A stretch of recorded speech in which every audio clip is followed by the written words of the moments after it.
हं, हं, हं, हं, त्याच्यात पण मी एक्सेल शीटमध्ये स्टॉक वगैरे ओके. करतोय. ग्रेट. बाकी सध्या मार्केटवर फक्त लक्ष ठेवून आहे ते इन्व्हेस्टेड आहे तो हं, हं, हं. पर्सनॅलिटी लक्ष ठेवून आहे.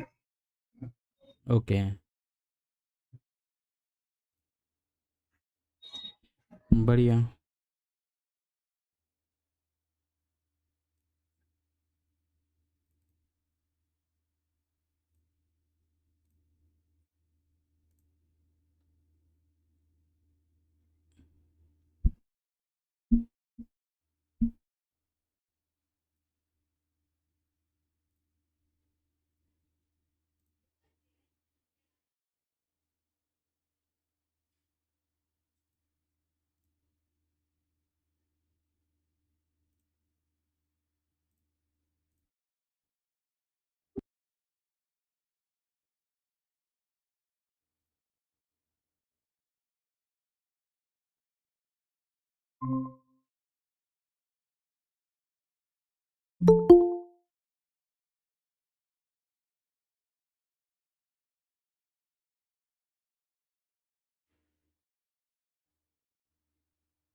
ग्रेट. येस. बाकी काय विशेष? कसं होतं मार्केट? काय म्हणतो पोर्टफोलिओ आपले?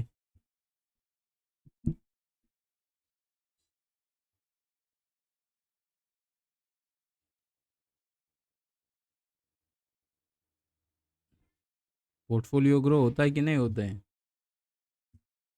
तुम होत आहे. होता है. ग्रेट. बोललं तरच कळेल ना.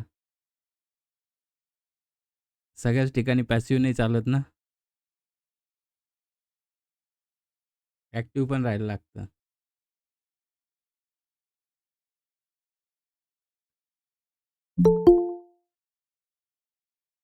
हं. ओके. ग्रेट. काय झालं? मार्केटमध्ये बरचसं काही चेंजेस झाले. अप्स अँड डाऊन झाले. तर पोर्टफोलिओमध्ये काय आहे परिस्थिती?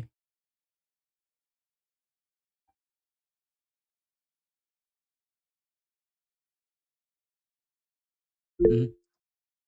पोर्टफोलिओ वन वे ग्रो होतोय. वन वे ग्रो होतोय. बढिया.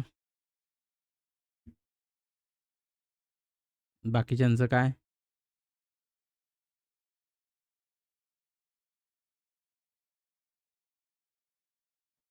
Hello sir. Good evening sir. Good evening ma'am. बोला. मस्त ग्रोथ आहे पोर्टफोलिओ. हं, हं, हं, हं, हं. ऑल टाइम हाय रीच करून थोडासा मागे पण आलाय. हं. 120% ओव्हरऑल ग्रोथ. ओके. ग्रेट. किती दिवसात? किती दिवसात म्हणजे 100% तर दाखवतच होतं. आता या एका महिन्यात 20% ग्रोथ दाखवली आणखी. 120 ओव्हरऑल ग्रोथ. किती वर्षांमध्ये पोर्टफोलिओ 120% येतो? 5 years may be. 5 years. Okay. 2019 पासून. ओके. 12% नी ग्रो झालेला आहे म्हणजे. Okay means okay. हां. 12% नी तो ग्रो झालेला आहे ना? नाही, सुरुवातीला निगेटिव्ह मध्ये होता सर. 1-2 वर्ष. नंतर कोविड पासून पिकअप घेतला. हं, हं, हं. -14 पासून टुडे इट इज 120%. ठीक आहे ना. आपण सगळं पकडलं ना. तरी 12%च्या पद्धतीने तो ग्रो झालेला आहे बुवा असं. Okay, okay. सीएजीआर तुमचा 12%चा आहे. हं. 5 वर्षात डबल झाले म्हणजे. ओके. हां. तसं तर म्युच्युअल फंडचा पण होतो ना मग. तुम्ही येस सर. हां. तर मग इथे काय इश्यूज येतात आहे? काही-काही स्टॉक्स जे म्हणजे मी चुकीचे स्टॉक्स पिकअप केल्यामुळे ते मायनसमध्ये जातायत आणि त्याच्यामुळे तो पोर्टफोलिओ कमी ग्रो झालाय. म्हणजे आरकॉम वगैरे सारखे, आणखीन आरबीएल बँक सारखे जे निगेटिव्हमध्येच आहेत कंटिन्युअस हं, थ्रूआउट. हं, हं, हं. ओके. म्हणजे याचा अर्थ असा आहे का आपला प्रोसेस सिस्टम फॉलो नाही होत आहे. नाही होते सर. तेच मला मी ते रिफ्रेश करायचं नको असतं कधी. तुमची सिस्टम 5 एम-एची पण फॉलो करायची आहे, पण अजून जमलं नाहीये. I will try next time definitely. काही-काही स्टॉक्स अगदी म्हणजे 3000% ग्रोथ दाखवतायत हं, आणि मे बी ते स्टॉक म्हणजे सगळे फ्रीचे स्टॉक आहेत आणि मी तर ₹1 आणि ₹2 घेतलेले स्टॉक्स आहेत. हं, ते हं. ₹83 पर्यंत गेलेले आहेत. तर ते दाखवतायत 3000%. हं, हं, हं. हं. त्याच्यामुळे ओके. कळत नाहीये नक्की काय करावं ते. खरं तर मला सगळं शफल करायचंच आहे. पण I will need guidance, your guidance sir. नाही बघू आहेतच आहे कधी. ना. आमचा गाईडन्स तुमच्याबरोबर नेहमीच आहे. Okay sir. बट आणि हां, कधी प्रोसेस नाही पण आहे फॉलो सांगा. करायची आहे. हो, येस सर. बरोबर. हां, प्रत्येक वेळेस आहेतच आहे. हो, तर हो, हो. तर थोडं ओके. त्याच्याकरता तुम्हाला काही मीटअप अरेंज करायला म्हणजे भेटायला लागणार आहे. सगळे मीटअप येस जे सर. होतात क्वार्टरली मीटअप होतात. तिथे बऱ्याचशा गोष्टी क्लिअर होत असतात. हं, हं, हं, हं. वर्किंग स्टाईल वेगळी होते. तिथे त्या गोष्टी होतात. शेअरिंग होतात आणि बरोबर सर. प्रोसेस सिस्टम ड्रिव्हन जो काम असतं ना, ते जास्त हं. जास्त वर्किंग आणि हाय प्रोबॅबिलिटीमध्ये ग्रोथमध्ये तो कन्व्हर्ट होतो. लक्षात येस ठेवा. सर. येस हां, सर. आपण काय होतं आपलं इमोशन्स बऱ्याच ठिकाणी येतात. हो. सगळ्यात आयडियाचे स्टॉक तसंच झालं सर. आयडियाचे स्टॉक सगळे म्हणजे माझ्याकडे 500 वगैरे होते. विकले आणि त्याच्यानंतर तो वाढत गेला. नाही, त्याच्यामुळे ते हां, नॅचरल आहे. ते हां, नॅचरल आहे. ते असं तुमच्या एकट्याबरोबर होतं असं नाही सगळ्यांबरोबर हां. तेच होतं. 90% पब्लिक बरोबर तेच आहे ना. बरोबर आहे सर. हां, तर तो जो पार्ट आहे तो मनी मॅनेजमेंट्स या सगळ्या गोष्टींचा पण इम्पोर्टन्स असतो. तर आपण त्या गोष्टी कुठे ना कुठेतरी फॉलो करत नाही. म्हणजे जसं तुम्ही आता 300% सांगितले. पण ते हं. 300% वाल्याचा जो रेशो आहे तो किती आहे माझ्या पोर्टफोलिओत? हा पण मॅटर हां, करणार आहे. बरोबर. 3000% सर. 3000 okay great. येस. 3000 आता 3000 ही it's a too big number आहे. Yes sir.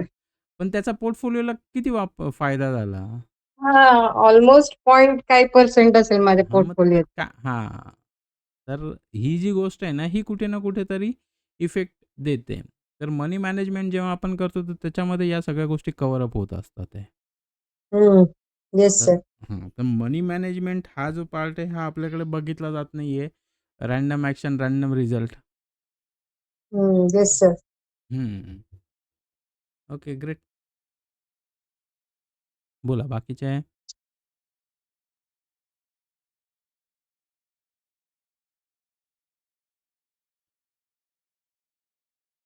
हां sir, good evening. Good evening. Yes sir. बोला डॉक्टर. हां, काही नाही. 3 महिन्यापासूनच चालू केलेलं आहे. हं, तर पोर्टफोलिओ आता तुम्ही बघतात आणि मला पण दिसतं. तर 3 महिन्यामध्ये काही स्टॉक आहे खाली. पण मग ओव्हरऑल जर बघितलं, तर मग माझ्या पोर्टफोलिओनुसार 2.5 ते 3% अपच आहे. गुड. कसा आहे एक्सपिरियन्स तुमचा? पहिला एक्सपिरियन्स असा की पेशन्स खूप महत्त्वाची गोष्ट आहे. हं, जो स्टॉक खाली गेला त्याच्याबद्दल आधी खूप विचार व्हायचा. हं, हं, आता तो हं, त्याचं रोजचं बघणं, किती खाली गेला, का गेला, कसा गेला, हं, वरती जातोय तो किती दिवसांनी गेला, का गेला, हं, त्याच्या हं, हं, रिलेटेड न्यूज आणि अशा बऱ्याचशा गोष्टी आहेत आणि पेशन्स ठेवल्यामुळं पोर्टफोलिओ जरी खाली गेला तरी त्याची काही आता भीती वाटत नाही पहिल्यासारखी, की बाबा ते एकदम डाऊन होऊन जाईल किंवा काय हं, होईल हं, असं काही होत हं, नाही. तर हळू दिसतंच त्याच्यामध्ये आणि अपग्रेडच होतंय. आणि 3 वर्षाच्या क्लासनंतर आता हं, कुठं त्याच्यामध्ये पडल्यानंतर थोड्या-थोड्या बेसिक गोष्टी आत्ताशी समजायला लागल्या. अजून डीपमध्ये तर परत जायचंय आणि तुम्ही असताना हं, 100% जाऊच आम्ही. हं. बढिया.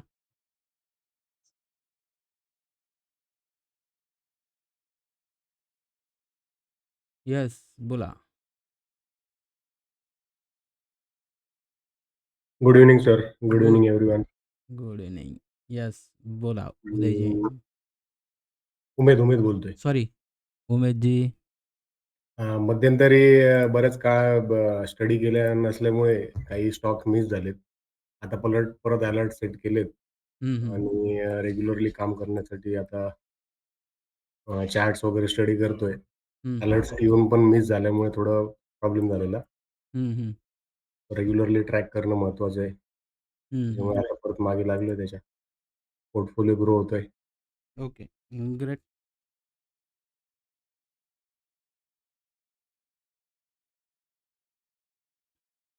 ग्रो होतोय. काय कसा ग्रो होतोय? महत्त्वाचा तो विषय. अ, पर्सेंटेज वाईज तसं पाहिलं तर ओव्हरऑल आता तर माझे 2 एक झिरोदाला आणि एक शेरखानला 2 अकाउंट्स आहेत. हं, हं. झिरोदाचं माझं आता 2 वर्ष कंप्लीट झालेत झिरोदाच्या अकाउंटला. हं, हं. अ, एप्रिल 2022 मध्ये हं. आणि शेरखानचं तर अजून रिसेंटलीच काढलंय. ते मला वाटतं नोव्हेंबरमध्ये स्टार्ट केलेलं. हं, हं, हं. त्याचा सी-ए-जी-आर साधारणतः 35% दाखवतोय हं. शेरखानचा आणि झिरोदाचा 95% दाखवतोय. हं. प्रॉफिट पाहिलं तर 350% झिरोदाचा आणि शेरखानचा 24% दाखवतोय. हं. ओव्हरऑल 64% ग्रो झालाय पोर्टफोलिओ. म्हणजे ॲज पर माझ्या शीटमध्ये जे मी रेकॉर्ड्स ॲड केलेत, हं, हं, त्यात हं, मला हं. थोडं कन्फ्युजन होतं.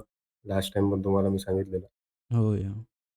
तर टोटल गेन आणि हे जे आहे रिअलाइज्ड गेन याचे जी पर्सेंटेज कॅल्क्युलेशन करतो आपण प्रॉफिट म्हणा किंवा सी-ए-जी-आर म्हणा. हं, हं, त्याच्यात हं. काय नक्की घ्यायला हवं ते मला अजून क्लिअर नाहीये एवढं. हं. आता मी प्रॉफिटला कन्सिडर केलंय. त्याच्यामध्ये अनरिअलाइज्ड गेन नाहीये. ओके. त्याप्रमाणे मी हे केलंय कॅल्क्युलेशन. ओके. ओके. शीट बनवल्यामुळे काय झालं? काय काय इफेक्ट आला? शीट बनवल्यामुळे मला गोष्टी क्लिअर होतात. म्हणजे पहिल्यापासून मी शीट बनवलेलंच होतं. पण हं. ते ट्रान्झॅक्शन्स आपण जे डे टू डे करतो किंवा कधी पण आपण काही स्टॉक्स घेतो किंवा विकतो. ते त्याच्यामध्ये एंट्री केल्यामुळे आपल्याला पिक्चर क्लिअर होतं, का आपण कुठे चाललोय. ओके. आणि त्याच्या व्यतिरिक्त मी फ्रीच्या स्टॉकचा पण रेकॉर्ड ठेवतो किंवा आपण किती प्रमाणात एखाद्या स्टॉकमधनं कॅपिटल काढलंय आणि ते पण हं. आपण रेकॉर्ड ठेवू शकतो. या गोष्टींमुळे आपल्याला क्लॅरिटी येते का अ, आपण राइट डायरेक्शनला चाललोय का? आणि अननेसेसरी मग आपण एखाद्या स्टॉकमध्ये कॅपिटल गुंतवून ठेवलंय, जे गरजेचं नसेल किंवा मग आपण ते काढू शकत असेल. एक पर्टिक्युलर आपल्या टार्गेट मीट झाल्यानंतर, तर त्याचा हं. आपण ट्रॅक ठेवू शकतो. Okay, okay. ग्रेट. ट्रॅकिंग करायला सोपं पडतं. Okay, great. ट्रॅकिंगमुळे काय फरक पडला विशेष? त्याच्यामुळे फरक असा पडला का आता कधी-कधी आपण म्हणजे मी माझ्या प्रॅक्टिसेसमध्ये आपण जे पर्सेंटेज वाईज एखादा स्टॉक आपला वाढलाय किंवा टार्गेट मीट झालंय, हं, तरी हं. आपण विचार करतो का नाही ठीक आहे अजून तो जाईल, आता चांगला चाललाय तो स्टॉक. तर ते डिसिप्लिन लागली. आपण ट्रॅक केल्यामुळे तो स्टॉकचं टार्गेट हिट झालं असेल, तर आपण विथड्रॉ करून घ्यायला पाहिजे कॅपिटल. हं, हं. जेणेकरून आपल्याला कॅपिटल क्रंच जाणवणार नाही पुढच्या स्टॉकसाठी. हं. ओके. ग्रेट. आणि एखाद्याचं जर आपण टार्गेट मीट होत नसेल, निगेटिव्ह चालला असेल, तर आपलं जे हे आहे ह्या लेव्हल नंतर खाली गेला तर आपण विकलं पाहिजे स्टॉक. त्याचं हं. पण ट्रॅकिंग करता येतं. हं, पर्सेंटेज हं. वाईज एक्सेल शीटमध्ये दिसतं हं, आणि हं. त्याच्या अकाउंट्स पण दिसतात. त्याच्यामुळे ते सोपं होतं. एखादा स्टॉक एक्झिट करायचा असेल, मग आपण ते एक्झिट पण करू शकतो. ग्रेट. बढिया. आणि आपण आत्ता बोलता बोललात का अलर्ट? हां, अलर्ट्सचा तर खूप फायदा होतो. कारण अलर्ट्समध्ये मी स्वतः म्हणजे एक 4-5 महिन्यापूर्वी अलर्ट सेट केलेले, जे मला रेग्युलरली अलर्ट्स हिट झाल्यावरती आपण तो स्टॉक तरी बघतो. हं, आणि हं, हं. म्हणजे नाही काही तर तुमच्याकडे कॅपिटल आहे, नाहीये, ही नंतरची गोष्ट आहे. पण स्टॉक बघितल्यावरती चार्ट्स तर चेक होतात. हं, हा हं, अलर्ट हिट झालाय आणि याचा या लेव्हलला आहे. आणि जर तो अलर्टला आपण मिस केला असेल किंवा मे बी आपल्याकडे कॅपिटलचं काही हे असेल, तर आपण हं, हं. नेक्स्ट टाईम कोणत्या लेव्हलला तो बाय केला पाहिजे, त्याचा पण परत अलर्ट सेट करू शकतो. बढिया. तर तो अलर्ट्सचा बेनिफिट कधी होतोच. ग्रेट. आणि पोर्टफोलिओ कशामुळे ग्रो होतोय? खरं कारण? चेक केलंय? हां, पोर्टफोलिओ मोस्टली फ्रीचे स्टॉक्स आणि ग्रो म्हणजे स्टेबल तर राहतोय. ग्रो तर नवीन स्टॉकमुळेच होतो. पण एक्झिस्टिंग जे कॅपिटल आपलं लागलेलं आहे, हं, हं. त्याच्यामधनं आपण फ्रीचे स्टॉक्स किती जनरेट करतोय, हं, हं, हं. त्याच्यामुळे पोर्टफोलिओ ग्रो होतोय. बढिया. आता ऑलमोस्ट झिरोदाचं जे माझं 2022चं जे अकाउंट होतं म्हणजे ज्याच्यावरती मी सुरू केलेलं, त्याच्यात तर मी आता इन्व्हेस्टमेंट ऑलमोस्ट स्टॉपच केली आहे. हं, हं, हं, हं. त्याच्यामध्ये मी आता नवीन काही ॲड नाही करत. तर तो जो पोर्टफोलिओ तो माझा जवळपास 80% फ्री आहे. ग्रेट. 75% to 80% फ्री असेल तो. म्हणजे त्यातले स्टॉक्स जे आहेत ते सगळे. हं, हं, हं, हं. Okay. Good.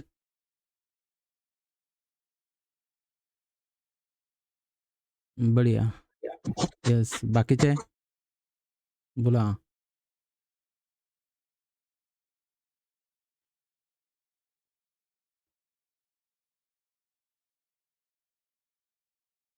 Okay.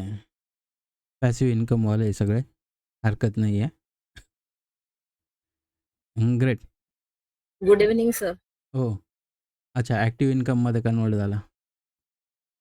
Good evening. बोला. हो, बोलायला तर काही नाही सर. ॲक्चुअली 1-1.5 महिन्यापासून आजारी होते. तर लास्ट वीक ऑपरेशन केलं. तर ओके. मी एवढी ॲक्टिव्ह नव्हते. म्हणजे मी फक्त 2च ट्रेड घेतलेत. माझा पोर्टफोलिओ गेल्या 1 महिन्यात एक 7-8% रेंजमध्येच फिरतो. म्हणजे 43% टू हं, हं. 48% मध्येच फिरतोय तो. म्हणजे वाढत नाही किंवा कमी नाही होत आहे. Okay, okay. आणि मी आपलं सेशन झालं होतं त्याच्यानंतर ते डेटावर म्हणजे मला तो टॉपिक आवडला होता. तर माझं ते डेटा मी सगळा लिहिला, की मी जे पोस्ट करते आणि जे माझ्याकडे आहे. हं, तर हं. एक कॉन्फिडन्स लेव्हल वाढली आणि अजून एक सर ऑब्झर्व्ह केलं. आता 3-4 वर्षापासून माझ्या पोर्टफोलिओमध्ये काही स्टॉक आहेत. हं, हं, हं. तर ते डिव्हिडंड देतायत. हं, हं, हं, हं. तर माझ्या बेस व्हॅल्यूवर म्हणजे ते आत्ता 1-1.5% डिव्हिडंड देतात. पण माझ्या बेस व्हॅल्यूवर ते डिव्हिडंड 2.5% 3% असे चांगले वाटतात. म्हणजे फ्रीच्या शेअरवर असं डिव्हिडंड मिळतो ना, तर ती अमाउंट चांगली वाटते आता. ग्रेट. तर मी यावेळेस ऑब्झर्व्ह केली आणि सर एवढी ॲक्टिव्ह नाहीये मी. अजून एक ठीक आहे. 15-20 दिवस तरी ओके, रेस्ट ओके. गरज आहे. काळजी घ्या. Yes. Okay, okay. Take care. Yes. Yes. बढिया. ठीक आहे. ॲक्टिव्ह पार्टिसिपेशन्स हा महत्त्वाचा पार्ट असतो कुठल्याही गोष्टीत आणि आपण प्रत्येक गोष्टीला पॅसिव्हली नाही करू शकत. जिथे ॲक्टिव्ह पाहिजे तिथे आपण पॅसिव्ह होतो आणि जिथे पॅसिव्ह पाहिजे तिथे ॲक्टिव्ह होतो. Normal conditions. तर ती मेजर गोष्ट असते. लास्ट 1 इयर किंवा त्याच्यापेक्षाही जास्त काळ जे लोकं करतात हे काम. हां. तर डेफिनेटली त्यांचे पोर्टफोलिओ हे आहे ना प्रोग्रेसिव्ह आहे. लक्षात ठेवा. प्रोग्रेसिव्ह, ग्रोथ ओरिएंटेड आहे. ज्या लोकांच्या प्रोसेस सिस्टमवरती वर्किंग करतात आहे, ते खूप वंडरफुली ग्रो होतात आहे. प्रत्येक पोर्टफोलिओ ग्रो होतोय. It's not about the single stock. हां, का 300% 400% असो या व्हॉटएव्हर जी काही फिगर असेल तुमच्या पोर्टफोलिओमध्ये पण. तर ती विचार न करता इंडिव्हिज्युअल स्टॉकची, तर ओव्हरऑल पोर्टफोलिओ हे खूप चांगले ग्रो होत आहे. तर हा सगळ्यात महत्त्वाची गोष्ट आहे. जसं आपल्याला माहिती आहे का 30% तरी आपण ग्रो होऊ शकतो. सगळ्यात महत्त्वाची गोष्ट ती आहे. आणि ॲटलीस्ट तेवढं तर पॉसिबल आहे आपल्या सगळ्यांनाच आहे. तर 30% इट्स अ गुड. हां, कारण की 2.5 वर्षात पैसे डबल होतात ते निअर अबाउट. जर आपण त्या प्रोसेसला पूर्ण फॉलो केलं तरची गोष्ट आहे सांगतो. हां, सगळ्यात महत्त्वाची प्रोसेस म्हणजे काय? तर तुम्हाला मनी मॅनेजमेंट्स, एंट्री, एक्झिट्स या सगळ्या प्रायोरिटी बेसिस असायला पाहिजेल आहे. ह्या तुम्हाला शॉर्ट टर्मसाठी जर का वर्किंग करायचं असेल, त्याच्यात जर प्रोग्रेसिव्ह रिपोर्ट्स हवे आहेत आणि भविष्यात मार्केट चांगलं आहे हे सगळ्यांना माहिती आहे. तुमचा सगळ्यांचा एक्सपिरियन्स पण झाला असणार आहे आत्तापर्यंत. बट ह्या एक्सपिरियन्सचा तुम्हाला यूज करता येणं हा सगळ्यात महत्त्वाचा पार्ट असतो आणि तो यूज करण्यासाठी तुम्ही काय करू शकतात तर प्रोसेस सिस्टमला फॉलो करू शकतात ते. जर इमोशन्स आपले खूप सारे येतात आहे. मार्केट माहिती आहे आत्ताही चांगलं आहे. म्हणजे वर्षभरापूर्वी पण तुम्ही जर बघितलं असेल तर ते तेव्हा पण चांगलं होतं. आजही चांगलं आहे आणि उद्या पण चांगलंच राहणार आहे. प्रोसेस सिस्टमनी तुमचं पॅनिकनेस कमी होतो. सगळ्यात महत्त्वाची गोष्ट आहे. अननेसेसरी पोझिशन बिल्ड होत नाही. सगळ्यात महत्त्वाची गोष्ट. आणि त्यानंतर थर्ड थिंग्स येतं का आपला पोर्टफोलिओ हा कंटिन्युअसली ग्रोइंग असतो. लक्षात ठेवा. आता जसं उमेशजींनी सांगितलं किंवा योगदीपजींनी सांगितलं. तर या सगळ्या ज्या गोष्टी आहे ना, ह्या प्रायोरिटीनुसार वाढत चालतात. स्लोली स्टेडीली ग्रो होणारा प्रोसेस आहे ही. हां, सी-ए-जी-आर हा तुम्हाला कळत नकळत 30-40चा जरी झाला, लक्षात ठेवा. तुम्हाला 1 ते 2 वर्ष असे असतात का ज्याच्यात तुम्हाला खूप चांगले सी-ए-जी-आर जनरेट होतो. मागचा पुढचा तुम्हाला रिकव्हरी करता येत आहे. त्यानंतर सगळ्यात महत्त्वाचे प्रोसेस सिस्टममध्ये काय इफेक्ट तुम्हाला बघायला मिळतो. जे स्टॉक परफॉर्म करणारे त्या स्टॉक्समध्येच तुमची एंट्री होते. अननेसेसरीली कुठे होत नाही. तर या सगळ्या गोष्टी कंटिन्यूअस बेसिसला चालणार आहे आणि तुम्ही जितकं काम ईझी करणार, तितकं तुमच्यासाठी ईझी राहणार आहे. ऑल्वेज रिमेंबर का या सगळ्या ज्या गोष्टी आहेत या तुम्हाला प्रोग्रेसिव्ह करणाऱ्या आहेत तर बऱ्याचशा गोष्टी आहेत. मनी मॅनेजमेंट असेल किंवा एंट्री एक्झिट आहे. अलर्ट वाजतात पण आपण किती लोकं त्या अलर्टचा फॉलोअप घेतो? आहेत आपल्यापैकी? एंट्री घेतात? अलर्टचा फॉलोअप आहे, पण त्याचं मी आता म्हणजे वेगळं शीट बनवलेलं आहे. अलर्ट वाजले की मला ते शीट बघून मग त्या पद्धतीने पुढे इन्व्हेस्टमेंट करावी लागते. अगोदर अलर्ट वाजायचे, पण हं, अलर्ट वाजल्यावरती पॅनिक पोझिशन व्हायची, की आता या स्टॉकचा अलर्ट तर वाजला, पण आता याच्यात करायचं काय? एंट्री कितीची घ्यायची? किती इन्व्हेस्टमेंट करायची? किती कॅपिटल टाकायचं? हं, हे हं, कॅल्क्युलेशन आता हे सगळं प्री डिफाईन राहतं, की समजा एक अल्ट्राटेक सिमेंटचा समजा म्हटलं, तसा हं. अलर्ट लावलेला होता. किती हं. क्वांटिटी घ्यायची मला ते शीटमध्ये अल्ट्राटेक सिमेंट टाकलं, की आणि भायमचा अलर्ट जर टाकलं, तर मला त्याच्यात क्वांटिटी वगैरे माझी सगळी दिसते. हं, हं, हं, हं. ग्रेट. येस. राइट आहे. त्यामुळे रिस्क मॅनेज होण्यासारखी राहिली ना, तर इफेक्टिव्हनेस चांगला वाढतो अजून. लक्षात ठेवा. रिस्क माहिती आहे किती होऊ शकते. जस्ट एक्झाम्पल जर तुम्ही जर म्हणणार, तर माझ्याकडे मी जसं सांगितलं होतं, पेटीएम सारखे पण स्टॉक्स आपल्या पोर्टफोलिओमध्ये येतील, जे 50-55% पण आपल्याला खाली विकायला लागतात. हां, तो का बरं दरवेळेस हायलाइट करतो? त्याचं रिझन असं आहे का, हे इन्सिडेंट होऊ शकतात ते. कुठल्याही स्टॉक बरोबर होऊ शकतात ते. असं काही नाही का बी स्पेसिफिक एखादा स्टॉक बरोबर. कुठल्याही स्टॉक बरोबर होऊ शकतात रिझन नसताना पण. पण याने आपल्याला जो फिअर फॅक्टर्स आहे आणि पोर्टफोलिओचा जो इफेक्ट आहे, तो कमी होऊन जातो. त्याचा कुठेही इफेक्ट जाणवत नाही आपल्या पोर्टफोलिओला. हा सगळ्यात महत्त्वाची गोष्ट येते. ग्रेट. लास्ट 3 to 4 मंथ्समध्ये आहे ना, तुम्ही जर बघितलं, तर मार्केट खूप खालीवर करतंय. पोर्टफोलिओ पण त्या हिशोबाने थोडेफार खालीवर होत आहे. पण जेव्हा पण मार्केट नवीन हाय लावायच्या अगोदर पोर्टफोलिओ तुमचे पहिल्यांदा हाय लावतात. न्यू रेकॉर्ड ब्रेक करतात. हे तुम्हाला माहिती आहे का? का बघितलंय तुम्ही? Yes sir. Yes sir. Okay, great. अजून कोणाचे ऑब्झर्वेशनमध्ये?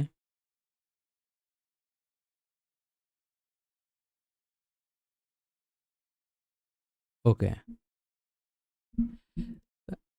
तर तुम्ही जर इथून पुढे बघा, तर मार्केट जेव्हा हाय लावायच्या अगोदर आहे ना, तुमचे पोर्टफोलिओ पहिले वाढलेले असतात ते. त्याच्यानंतर मार्केट नवीन हाय लावतं. का? तर तुमच्याकडे प्रोडक्टिव्ह स्टॉक्स आहे. क्वालिटी स्टॉक आहे, ग्रोथ ओरिएंटेड स्टॉक्स आहे म्हणून ते होतात ते. राईट आहे. जसं आपण आय-टी विषयी बोललो होतो, जर आठवत असेल तुम्हाला कोणाला. तर आय-टी सेक्टरविषयी पण आपण बऱ्याच वेळा बोलत होतो. तर आय-टीमध्ये खूप चांगल्या अपॉर्च्युनिटी होत्या. कोणी त्या कॅप्चर केल्या? सर मी आय-टी बीज घेतले होते. Okay, great. म्हणजे माझे एवढे ॲक्टिव्ह नव्हते, तर मी आय-टी बीज घेऊन टाकले आणि विप्रो घेतला होता. हं, पण हं. मी विप्रो एक्झिट केलाय. ओके, फ्रीचे स्टॉक आहेत. पण आय-टी बीज अजून एक्झिट नाही केले सर मी. ओके. ग्रेट. हां, तर sector analysis most important part आहे. तो जो आपण रेग्युलर बेसिसला केला पाहिजे. त्या सेक्टरमध्ये काय चालू आहे, कसं वर्किंग होतं ते. तर डेफिनेटली त्याचा इम्पॅक्ट आपल्याला बघायला मिळतो. इथून पुढेही काही सेक्टर चालणार आहे. तर त्या सेक्टरचा कोणी स्टडी करतंय?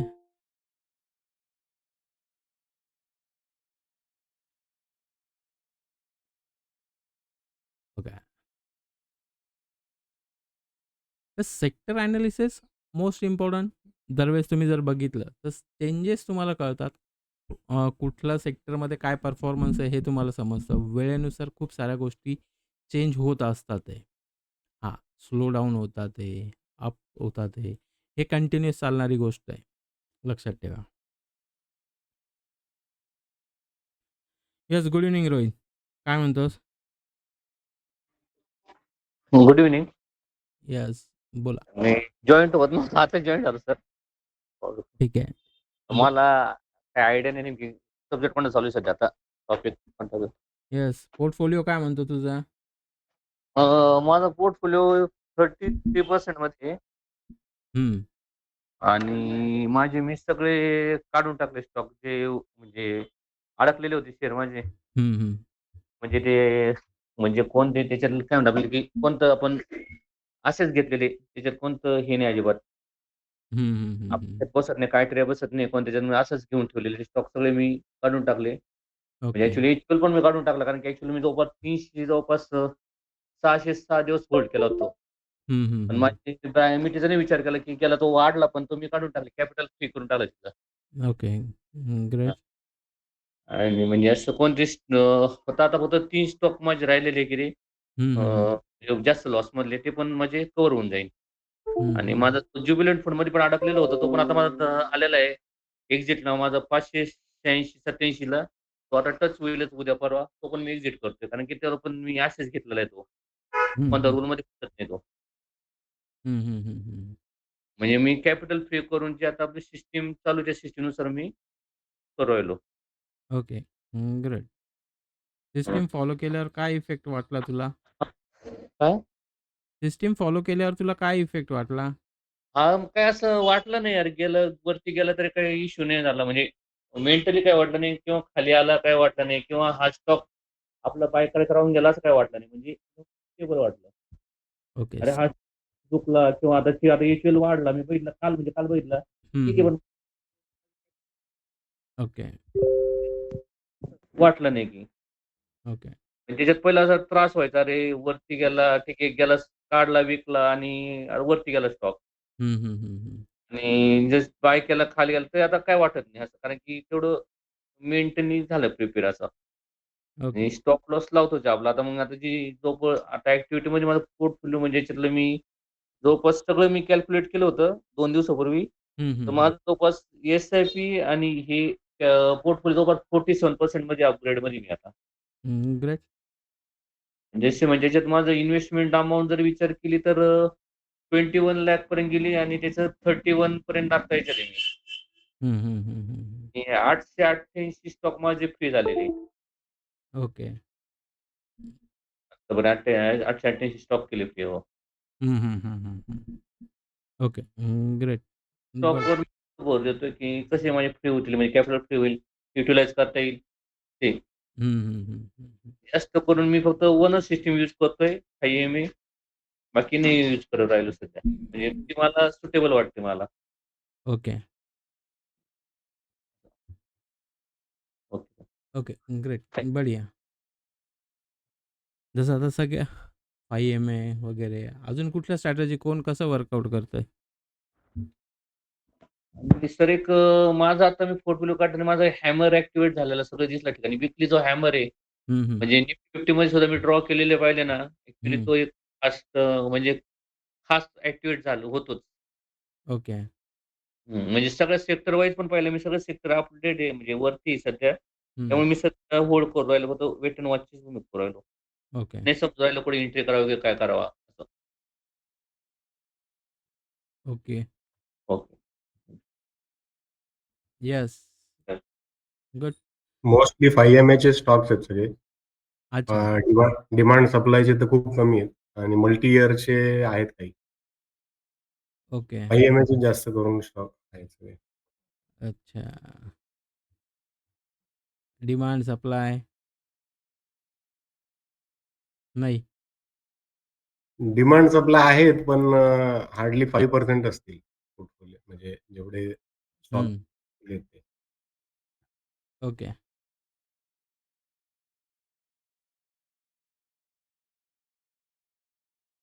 ठीक आहे. येस, बाकीच्यांचं? तर मी मोस्टली डिमांडच्या झोनमध्ये बाय करायचा प्रयत्न करते. हं, हं. काही स्टॉक्स जे 52 वीक लोच्या आसपास असतील ते. कारण हायर प्राइसला मार्केटमध्ये मल्टी इयर ब्रेकआउट असेल तर ठीक आहे. हं, पण हायर प्राइसला बाय करून ते होल्ड करण्यापेक्षा डिमांडमध्ये असतील, हं. सप्लायमध्ये असतील तर ते I I prefer that. Okay, okay. Good. Yes. आता जसं बघतोय किंवा मी काय माहिती मला आता तुमच्या शेअरिंगवरून एवढं लक्षात येतं का तुम्ही फक्त एखादी तुम्ही स्ट्रॅटेजी आहे त्याच्यात त्याला स्टिक झालेले आहात आहे. तर तसं करून वर्किंग होत नसतं. वर्किंग करण्यासाठी तुम्हाला मल्टिपल स्ट्रॅटेजी ज्या आपण 2-3 शिकलो त्यांना वापरायचं असतं. प्रोग्रेस जास्त होण्यासाठी. जसं आता मला माहिती आहे का मल्टी इयर तर कोणी बघत पण नाही माझ्या माहितीनुसार. मल्टी इयरच्या एंट्री पण नाही घेते. जो नाही, पोर्ट मी बघतो मल्टी इयर. मी मोस्टली मल्टी इयरच बघतो आणि मल्टी इयरच्याच एंट्री घेतो ओके, जास्ती. ओके.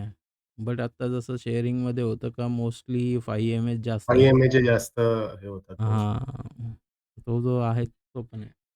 कारण की मल्टी इयर्स जे स्टॉक्स आहेत ना, ते तुम्हाला खूप चांगले बिल्टअप देतात. विचार करा आता जसं जस्ट एक्झाम्पल सांगायचं तर 300% 400% वाले पण स्टॉक आहे. जर ते मल्टी इयरमध्ये असते तर तुमचं काय लेव्हलला तुमचा पोर्टफोलिओ गेला असता? किंवा तर डिमांड्स पण मोस्टली ते ओव्हर व्हॅल्यूड आहेत असं वाटतं. कारण आता माझ्याकडे माझगाव डॉक आहे, HL आहे. ते ऑलरेडी मी लोअर प्राइसला बाय केलेत आणि ते मल्टी इयर ब्रेकआउट देतायत. असे 5-6 स्टॉक्स आहेत जे मला 500% देतायत. आणि but I I still prefer की ठीक आहे बाबा एवढ्या हायर प्राइसला कशाला बाय करू? कारण रिस्पेक्टेबल क्वांटिटी आहे आपल्याकडे तर कशाला ना असं. रिस्क मॅनेज करणं हेच तर काम आहे ना आपलं. ओके. आपलं काम काय आहे? रिस्क हं, मॅनेज हं. करणे. हं, हां, हं, हं. रिस्क अव्हॉइड नाही करू शकत आहे आपण. हं. आपल्याला मॅनेज करायची रिस्क. ओके. ओके. आणि पोर्टफोलिओ पण ग्रो झाला पाहिजे. जसं तुम्ही शेअरिंग येस केलं सर. का तुमचा पोर्टफोलिओ हा ॲव्हरेजली 12%च्या CAGRने वाढलेला आहे. ओके. हं. हां. हां, तसं मला वाटत नाही सर. कारण आता एवढ्या एका वर्षात तो एवढा लीपच घेतली त्याने. म्हणजे हो, तर 80-90% ती होतीच. पण आता 120 जेव्हा क्रॉस करतो तेव्हा असं वाटलं की काहीतरी आहे बाबा. नाही, नाही. म्हणजे आहेत ना, जेवढं आहेत ते. पण सुरुवात हां, केल्यापासून काउंट केलं, तर आपण तसा हां. विचार करायला लागतो ना. शेवटी ओके, जिथून ओके. जिथून पेरलं तिथूनच विचार करायला लागेल ना, हो, काउंट हो. लावून. ते तर आहेच आहे. हो. हां. पण काही-काही नवीन स्टॉक्स HL सारखे आणि माझगाव डॉक सारखे वगैरे जे अप्रतिम रिझल्ट देत आहेत. तर मग अशा वेळेस मल्टी इयर ब्रेकआउटला बाय करणं कितपत योग्य आहे? कारण आता माझ्याकडे ते फ्रीचे स्टॉक्स आहेत मोस्टली सगळे. कारण मी बाय फ्रीचे केले ते तेव्हा ते ओके ना. फ्रीचे ते फ्रीचे. आता हे हं, ॲड हं. का मल्टी इयरला नवीन कॅपिटल तुम्ही वापरणार आहे ना. ओके. कॅपिटल हं. तुम्हाला नवीन वापरायचं आहे, नवीन पद्धतीने वर्किंग करायचं आहे. लक्षात ठेवा. ओके. हां. हं, हं, हं, हं. हां, तिथे फ्रीचे तर त्याचा तर विषयच नाहीये ना. ते पडले ते पडले. हं, हं, जर तो हं. मल्टी इयरमध्ये आहे, तर डबल झालेले, ट्रिपल झालेले स्टॉक्स आहे. हां, 5 टाईम्स झालेले. हां, तर मग जर विचार करा त्या ब्रेकआउटच्या इथून जर कॅल्क्युलेट केलंय, तर किती कॅपिटल तुमचं ग्रो झालं असतं? हं, हं, हं, हं. मल्टीफोल्ड जे तुम्हाला हं. प्रोग्रेस सगळ्यात हायेस्ट तुम्हाला रिटर्न जनरेट करून देणारी. हो, तिकडे आहेच आहे. म्हणजे हां, मग जवळ-जवळ 50 स्टॉक्स अबोव्ह 500% दाखवतायत. मग जेव्हापासून घेतलेत ते. हां, मग विचार करा ना, त्यांच्यामध्ये प्रोग्रेस रिपोर्ट आहेत सगळ्यांकडे. तर मल्टी इयर माझ्या माहितीत मी बघतोय जसं, तर मल्टी इयरसाठी हं. कोणाचं कॅपिटल अलोकेशन्स नाहीये. कारण की मनी मॅनेजमेंट नाहीये. हा सगळ्यात मोठा हां, ड्रॉबॅक हां, असतो. हां. हं. कॅपिटल कसं यूज करायचं त्याच्याविषयी आपण कधी वर्कच नाही करत आहे. म्हणून येस विचारलं. सर. लास्ट टाईम क्वार्टरली मीटला पण सांगितलं, की डेटा खूप साऱ्या गोष्टी शिकवून जातो. मला एक हं, वाटतं आणि ॲक्चुअली वेगळंच असतं. हं. सगळ्यात महत्त्वाची गोष्ट आहे. गुड. हं, हं, हं. हं. तर मला अशी एक क्वेरी होती सर, की आता हं. मी 1000च्या आसपास घेतलेला असेल तो. हां. जो माझगाव डॉक असू दे 400ला घेतला. हो. तर तो 5000 झालाय. तर आता ह्या प्राईसला मी घेऊ की नको असं होतं ना? मग प्रोसेस सिस्टम आपण विसरलोय ना याचा अर्थ. हं. एंट्री लेव्हल विसरलोय. हं, हं, हं, हं, हं. हां, त्याची 2,000-2,500च्या जवळची अजून एक एंट्री होती. हं. ती विसरलोय आपण. नाही घेतले तर हां, पण क्वांटिटी 1 आणि 2 असेच घेतले. जास्त नाही घेतले. हो, आता तशीच गोष्ट डॉक्टर थेटेंनी मागच्या वेळेस शेअर केलेली होती. त्यांच्याकडे टाटा मोटर्स होते. आठवत असेल हां. कोणाला तर हो, हो. ₹80 ला. हं. हां, किती घेतले होते? आठवतंय कोणाला? नाही आठवत. हां, मे बी मी नव्हते. ₹80 ला 10 घेतले. 10 हां. होते. हां, हां. आता जपून 10 ठेवले. हो, हो. आज तो किती पर्सेंट ग्रो झालाय? 3 डिजिट्स मध्ये असेल. हां. 300%. नाही ना, हं. 300 नाहीये. त्याच्यापेक्षा जास्त आहे ना, 1000% आसपास असेल. हां. हो, आजचा हो. रेट काय आहे? मागच्या याला प्रॉब्लेम होतो. मी पण तसंच 120च्या आसपास घेतला होता. 80च्या रुपीजच्या आसपास घेतला होता. पण नंतर ॲड नाही केले ते. अहो, मग तेच होतं ना, आपण घेतो, हं. तो 1000% रिटर्न दिले, काय कामाचं ते? असा विषय येतो हं. अख्खा. Okay, okay. त्यांनी 30% द्यावे, 40% द्यावे, पण त्यांनी व्हॅल्युएबल ॲडिशन पाहिजेल ना, येस सर. याच्याविषयी आपण म्हणतोय. म्हणून तर बोललो ना, हं. मनी मॅनेजमेंट्स, आपला एंट्री, एक्झिट या मॅटर करणार आहे तुम्हाला. ओके. हं, हं, हां. हं. जोपर्यंत तुम्ही प्रोसेस ड्रिव्हन काही गोष्टी करणार नाही ना, तोपर्यंत तुमच्या लक्षात नाही येणार का काय इफेक्ट बघायला मिळतात आहे. हं, हं, हं. हं. स्क्रीन दिसते सगळ्यांना? हं. Yes sir. Great. Yes. Yes sir. Yes, great. Thank you. Yes. Investment philosophy, modern फिलॉसॉफीच तुम्हाला या गोष्टी सगळ्या सांगणार आहे, की तुम्हाला एथिकली कसं वर्कआउट करायचं आहे. एथिकली म्हणजे काय एक्झॅक्टली? तर आपण प्रोसेस सिस्टम फॉलो करतोय का? हां, सगळ्यात महत्त्वाची गोष्ट. तर जोपर्यंत आपण त्या गोष्टी एथिकली करत नाहीये, तर आपण ठरवलेलं आहे ना, की हे वर्किंग असं करायचं आहे. कुठलं 5 MA असेल किंवा मग आपलं डिमांड सप्लाय असेल किंवा मल्टी इयर असेल, ह्या कुठल्याही गोष्टी असेल, तर ह्या गोष्टी कशा फॉलो करायच्या आहे? कसं मनी मॅनेजमेंट करायचं? हे सगळ्या गोष्टी आहे ना, हे एथिकली आपण फॉलो करतोय का? आणि जर ते एथिकली आपण जर फॉलो करणार आहोत, तर त्याबरोबर काय क्लिअरिटी आपल्याला मिळणार आहे, सगळ्यात महत्त्वाची. तर त्याबरोबर इनोव्हेशन्स तुमचं क्रिएट होणार आहे, सगळ्यात महत्त्वाची गोष्ट. मनी मॅनेजमेंट्स कसं केलं पाहिजे, कसं कुठले स्टॉक्स माझ्याकडे ते शिल्लक राहतात आहे, कशा पद्धतीने ते वर्किंग केले जातात आहे. या सगळ्या गोष्टी तुम्हाला त्या फिलॉसॉफीमध्ये कव्हर होतात आहे. इन्व्हेस्टमेंट्स हां, मॉडर्न टाइपचे हे सगळे एथिक्स आहे. तर हे एथिक्स फॉलो करतोय का आपण? तेव्हा ती फिलॉसॉफी तुमची वर्क होते. लक्षात ठेवा. इन्व्हेस्टरला खूप साऱ्या गोष्टींचे चॅलेंजेस असतात हे सगळ्यांनाच माहिती आहे. राईट आहे. अप्स एंड डाउन्स असतात. जसं आता जर बघितलं तर करंट इव्हेंट होता इलेक्शन्स. त्या इलेक्शन्समध्ये खूप साऱ्या गोष्टी खालीवर होत होत्या. घाबरले लोकं. त्याच्या पहिलेच काहींनी विकलं, काहींनी घेतले आणि काही स्टेबल्स होते. हां. का बरं होते? कारण की सगळ्यात महत्त्वाची होते की त्यांना त्या गोष्टीची क्लॅरिटी होते की प्रोसेस सिस्टमनुसार जर गोष्टी जर केल्या तर स्टेबल राहायचं. जर एक्झिट नाही दाखवत तर एक्झिट नाही करायचं आहे. माझ्या मते ही गोष्ट मी ऑलरेडी ग्रुपवर शेअर पण केलेली होती का पॅनिक होऊ नका, स्टेबल राहा. जे एक्झिट दाखवतात त्यांनाच ठेवा, बाकीच्यांना स्टिल होल्ड करा. जोपर्यंत ते एक्झिट नाही दाखवत किंवा नवीन एंट्री मिळाल तर ते पण ॲड करा. का बरं? कारण की त्याचं जे प्रोसेस सिस्टम आहे, जे एथिकली आपण डिझाइन केले आणि प्रूव्हन आहे त्या सगळ्या. बरोबर आहे? आपण सगळ्यांचा एक्सपिरियन्स झालेला आहे का सगळ्या ह्या स्ट्रॅटेजी आहेत, या प्रूव्हन तुमच्याबरोबर काम केलेलं आहे ते. तुम्हाला त्याचा इफेक्ट पण माहिती आहे आता. वर्किंग कसं करायचं असतं हे पण माहीत झालेलं आहे. प्रॅक्टिस होते तुमची. बट इमोशन हा जो प्रकार आहे, फ्लक्च्युएशन हा जो प्रकार आहे तो कुठे ना कुठेतरी आपल्याला अनएथिकल प्रॅक्टिससाठी गोष्टी करतो ते. जसं मार्चमध्ये पण बऱ्याच लोकांनी पोर्टफोलिओ खाली केले. का बरं केले? माहीत नाही आहे. का? ते एक्झिट नव्हते तरी पण केले. पॅनिक सिच्युएशन झालं त्याच्यामुळे त्या गोष्टीचा मोमेंटममध्ये इफेक्ट जाणवला. It's okay. बट या ज्या प्रॅक्टिसेस आहे याने आपला ग्रोथ रेट आहे तो कमी होणार आहे. लक्षात ठेवा. हां. त्यावेळेस जर बघितलं तर जे करंटचे जे पोर्टफोलिओ आहे तो 61च्या आसपास काहीतरी होता आणि आजच तो जो सेम पोर्टफोलिओ आहे 110 पर्यंत आहे माझ्या मते. 110% आहे. जो 61-63% च्या दरम्यान होता ते. तर तो जो प्रॅक्टिकली आपण 60% 70% जे रिझल्ट आहे, हे अचीव्ह करण्यासाठी म्हणजे निअर अबाउट तिथून आजही 90% वरती आहे, जर बघितलं तर. तर 90% ग्रो होण्यासाठी आपण मेंटली प्रिपेअर नसतो, इमोशनली प्रिपेअर नसतो, हे लक्षात ठेवा.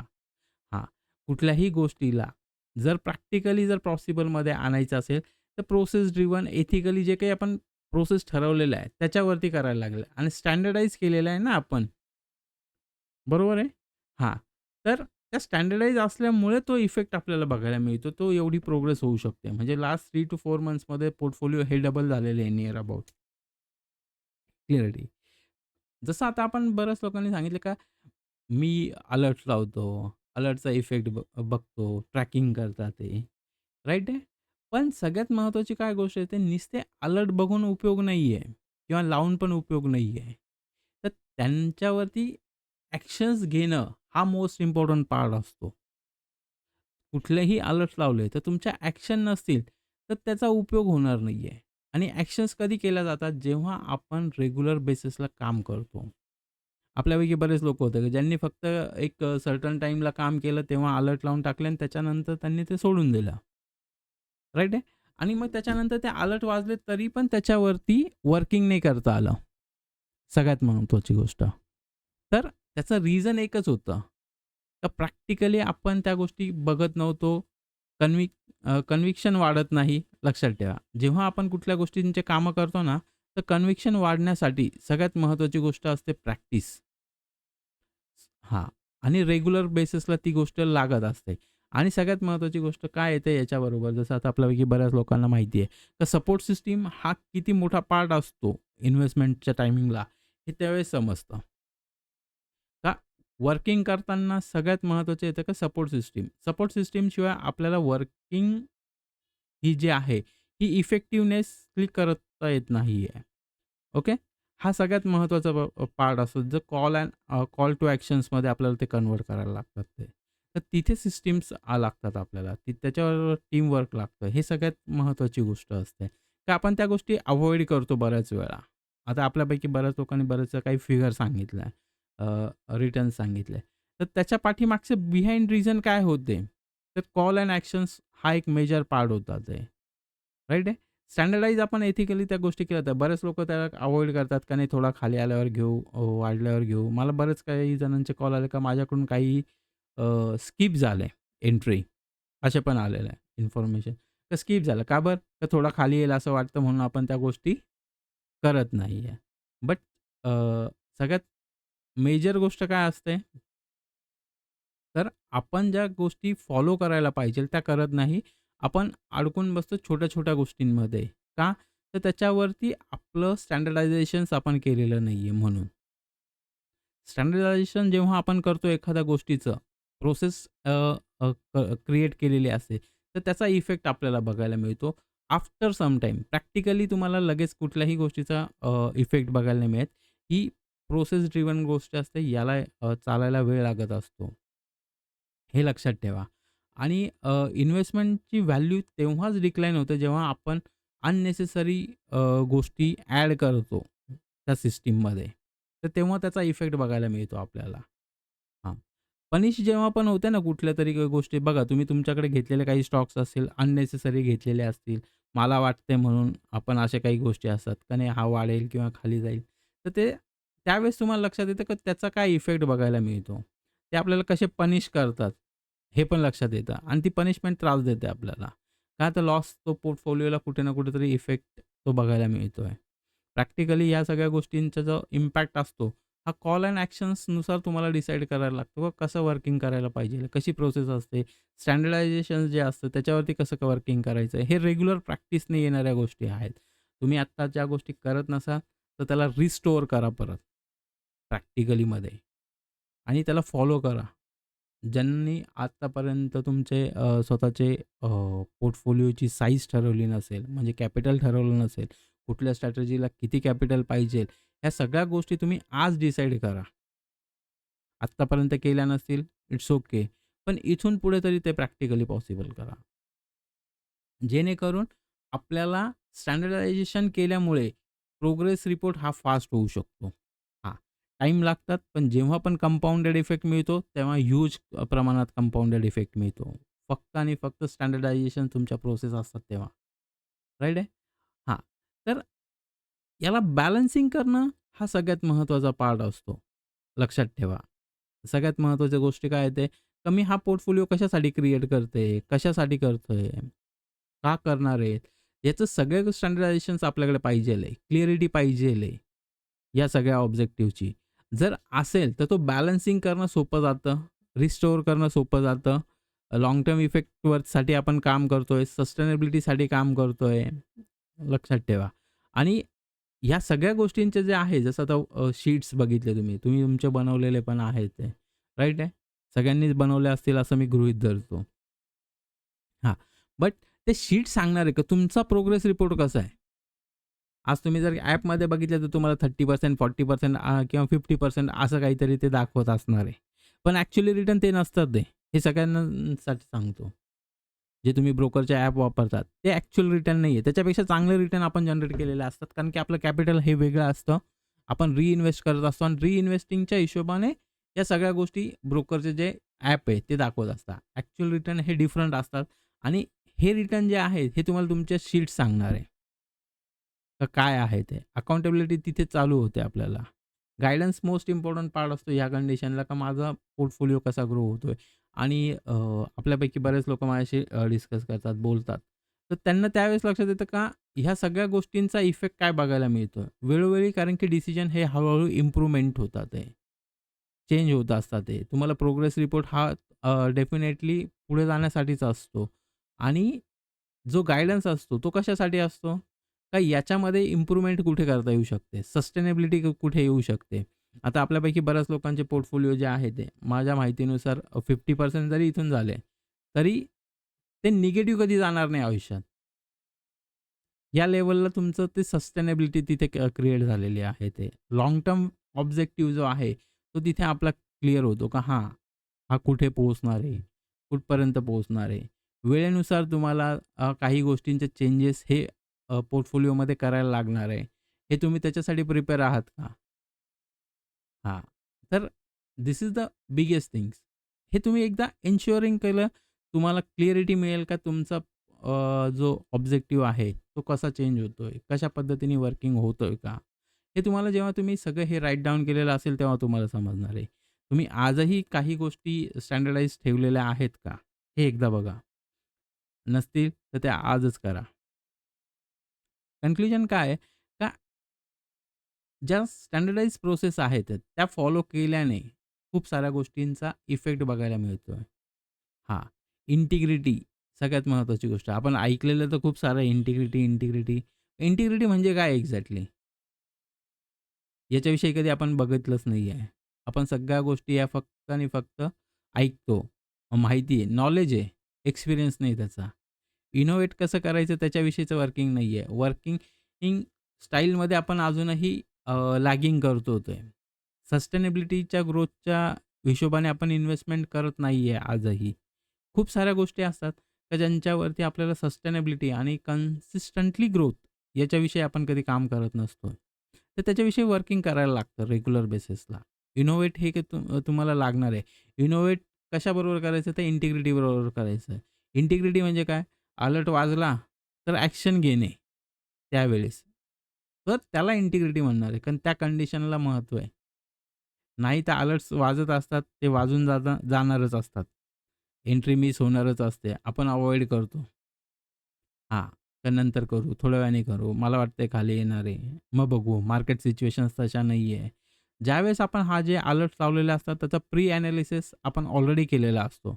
अलर्ट ही फक्त आपल्याला एक बेल असते, का आता तुम्ही याच्याकडे बघा आणि तुमच्या प्रोसेसनुसार त्याला ॲडिशन्स करा किंवा एक्झिट करा. हां, धिस इज द इंटिग्रिटी. इंटिग्रिटीमध्ये तुम्हाला या सगळ्या गोष्टी फॉलो करायला लागणार आहे. हां. जर इंटिग्रिटी आपण ॲक्शन जर घेतल्या, तरच त्याचे रिझल्ट हे पॉझिटिव्हली लाँग टर्म्समध्ये आपल्याला बघायला मिळेल, ज्याची सस्टेनेबिलिटी ह्यूज असणार आहे. हां, जसं आता बऱ्याच लोकांनी सांगितलं डिव्हिडंड्स आले. डिव्हिडंड्स इट्स गुड, वंडरफुल आहे. ते ॲक्चुअली आपल्या 2-2.5% नाही तर पुढे जाऊन ते 7-8% रिटर्नवरती ते कन्व्हर्ट होणार असतात ते. हे तुम्हाला माहितीच नाही आहे. कारण की इन्व्हेस्टमेंट प्राईस ही वेगळी असते, करंट व्हॅल्युएशन ही वेगळं असतं. पण आपल्या इन्व्हेस्टमेंट व्हॅल्यूनुसार जर बघितलं तर ते जे काही डिव्हिडंड्स आहे, हे ह्यूज प्रमाणात 7-8% पर्यंत निघून जातात. आणि त्यातल्या त्यात विचार करून बघा, जर फ्रीचे तर किती पर्सेंटने आपण ग्रो होणार आहे? Always remember. आणि हे जे काही डिव्हिडंड्स वगैरे जे येतात, तर या सगळ्या गोष्टींमध्ये मोस्ट इफेक्टिव्हनेस तुम्हाला जर बघितला, तर तुमच्या फक्त इंटिग्रिटीमुळे तेच त्या गोष्टी त्या घडतात आहे आज. मागे घेतलेल्या ॲक्शनचे रिझल्ट आज दिसताय तुम्हाला. आणि आज ज्या ॲक्शनचे तुम्ही करणार आहेत, ते त्याचे रिझल्ट फ्युचरमध्ये येणार आहे. First of all. 1 वर्षापूर्वी, 2 वर्षापूर्वी जे आपण 5 बघत होतो, तर त्याचे जे रिझल्ट आहे ते आज ते इफेक्टिव्हली दिसतात आहे. लक्षात ठेवा. त्याचा इम्पॅक्ट तुम्हाला आज बघायला मिळतो. जे इन्व्हेस्टमेंट्स डिमांड सप्लाय असतील किंवा मल्टी इयरचे, ते 1-2 वर्षापूर्वीचे जे आहेत त्यांचा इफेक्ट आहे. रिसेंटचा हा इफेक्ट यायला वेळ लागतो. हां. पण त्यावेळेस ज्या इंटिग्रिटीमध्ये ज्या ॲक्शन्स घेतलेल्या आहेत, त्याच्यामुळे पोर्टफोलिओ हे चांगले ग्रो होतात आहे. Always remember. तर sustainability it's most important part असतो. तर त्याच्यावरती वर्किंग करा. डेफिनेटली तुम्हाला त्या गोष्टींचा इफेक्ट पण बघायला मिळणार आहेतच आहे. तर ह्या सगळ्या गोष्टी ज्या असतात, या रेग्युलर बेसिसला तुम्हाला दिसतील. का इफेक्टिव्हनेस कसा असतो? काय केल्याने कसा इम्पॅक्ट जाणवतो? अ, आणि प्रोसेस सिस्टम ड्रिव्हन असेल, तर कशा पद्धतीने हायेस्ट परफॉर्मन्स कसा ग्रॅब केला जातो, हे पण तुम्हाला बघायला दिसेल. तुमचे पोर्टफोलिओ तुम्हाला सांगणार आहे, की तुमचे कसे ग्रो होतात आहे. त्याच्याकरता मी मागे पण सांगितलं होतं, ऑनलाईन पोर्टफोलिओ करा, कॉमन पोर्टफोलिओ करा. तर त्यांनी तुमचा प्रोग्रेस रिपोर्ट जर दिसला, तर डेफिनेटली तुम्हाला हेल्प होईल सगळ्यांकडून. हां. त्याचं रिझन एकच होतं, तर त्या पोर्टफोलिओमध्ये तुमच्या काही अप्स एंड डाउन्स असतील किंवा काहीही असेल, तर तिथे हेल्प होते. कुठे काय काम केलं जातं ते. आपल्यापैकी बऱ्याच लोकांनी माझ्याबरोबर काही पोर्टफोलिओ शेअर्स केलेले आहेत. तर डेफिनेटली वेळोवेळी त्यांना त्या गाईडन्सचा उपयोग होतो. डेफिनेटली त्यांच्यातला तो जो काही बदल आहे, हे तिथे जाणवतात. का कुठे काय चेंजेस केलेले आहेत, ते कुठे काय बघायचं आहे. तर डेफिनेटली याच्यावरती वर्किंग करा. जे करत नसतील त्यांनी आजही केलं करा. इथून पुढचे 5 ते 10 वर्ष हे खूप ट्रिमेंडस आहे. जसं आता तुम्ही बघितलं असाल, तर खूप सारे तुमच्याकडचे स्टॉक्स तुम्ही सांगितले. 300%, 3000% असे पण आहे. 500% वाले पण आहे. राईट आहे? हां. पण याचा इफेक्ट कशामुळे आहे ते विचार करून बघा तुम्ही. याला जर व्यवस्थित प्रिसाईज केलं, जर एवढे रिटर्न जनरेट होऊ शकतात ते, हे तुम्हाला आजही माहिती आहे. तर भविष्यात पण जनरेट होणार आहे. याच्या पहिलेही झाले, आत्ताही होतात आहे आणि पुढे पण होणार आहे. सो मोस्ट प्रोबॅबिलिटी ज्या इन्व्हेस्टमेंट्स आहेत ते, त्यांच्याकडे बघितलं पाहिजेल ग्रोथ बघितली पाहिजेल कसं वर्किंग केलं जातं हे बघितलं पाहिजेल आणि या सगळ्या प्रोग्रेसमध्ये तुम्हाला एक गोष्टीची लक्षात येईल की तुम्ही काय बघतात आहे आणि कुठे पोहोचतात आहे. या सगळ्या गोष्टी तिथे तुम्हाला बघायला मिळणार आहेत. रूटीनमध्ये या गोष्टी ज्यावेळेस तुमच्या येतील, हॅबिट बिल्डिंगमध्ये येतील, तर तुम्हाला त्या गोष्टी इम्पॅक्टफुल असणार आहे फ्युचर्समध्ये. आणि मल्टी सोर्सिंग इव्हेंट्स असतात आहे. हा इव्हेंट आहे आपल्यासाठी आता इथून पुढच्या काही वर्षांचा. एक मेजर सोर्समध्ये कसा कन्व्हर्ट होऊ शकतो हा. आज आपला सेकंडरी किंवा अजून थर्ड लेव्हलला असेल हा सोर्स. पण इथून पुढे हा सोर्स तुमचा प्रायमरीमध्ये पण कन्व्हर्ट होऊ शकतोय. हे तुम्हाला काही वेळानंतर जाणवेल आणि तोही पॅसिव्हली सगळ्यात महत्त्वाची गोष्ट. आज जे पोर्टफोलिओ ग्रो झालेले तुम्ही बघितले तर पॅसिव्हली झालेले आहे. खूप मोठे काही एफर्ट्स घेतलेले नाही आहे आपण. तरीसुद्धा ते प्रोग्रेस होतात. तर वंडरफुल हा जो एक्सपिरियन्स आहे, तर तुम्ही एनकॅश करावा भविष्यामध्ये. लक्षात ठेवा. आणि हा एनकॅश फक्त तुमच्या एक्सपिरियन्सनी, शेअरिंगनी होणार आहे. Always remember. आता जे लोकं आहे ना, रेग्युलरली पोस्ट करतात ना, त्यांचा जो प्रोसेस टाईम आहे किंवा त्यांचा थिंकिंग पॅटर्न आहे, तो थोडासा वेगळा असतो. लक्षात ठेवा. त्या लोकांना खूप चांगल्या गोष्टींची क्लॅरिटी फास्टली मिळते. कंपॅरेटिव्हली जे रेग्युलर पोस्ट करत नाही. फक्त जे पॅसिव्हली बघतात, त्यांच्यामध्ये जो प्रोग्रेस आहे, तो तुम्हाला कमी दिसेल. जे पोस्टिंग करतात आहे, तो प्रोग्रेस चांगला बघायला मिळेल. Always remember. तर ह्या ज्या गोष्टी आहे ना, या प्रोडक्टिव्हिटीमध्ये आणा. ॲक्शन्स ह्या क्रिएट झाल्या पाहिजेल आपल्या. आणि ॲक्ट जोपर्यंत होत नाही तोपर्यंत मेजरली इम्पॅक्ट आपल्याला बघायला नाही मिळणार आहे. क्लिअर आहे?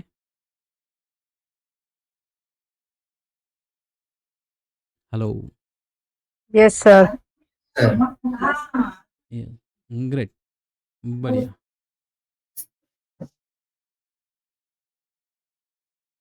काही डाऊट? काही शंका?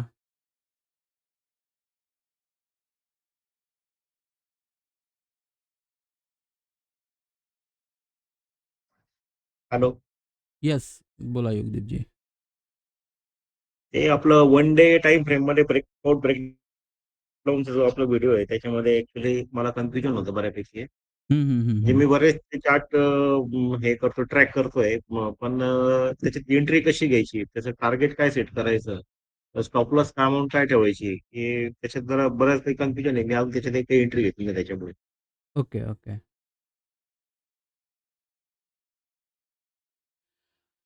त्याच्यामध्ये सिंपल डेलीमध्ये जसं जर व्हिडिओ बघितला असेल तर ब्रेकआउटवाले जे व्हिडिओ असतात, रेझिस्टन्स आहे, जेव्हा ब्रेक होतो कुठल्याही गोष्टीचा, एक कुठल्याही स्टॉक्समध्ये, तर त्याचा इम्पॅक्ट आपण बघू शकतोय.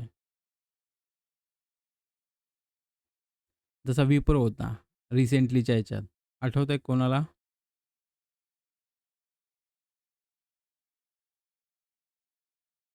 हो. हां. Yes sir. येस. तर काय होता तो? ब्रेकआउट होता. राइट आहे?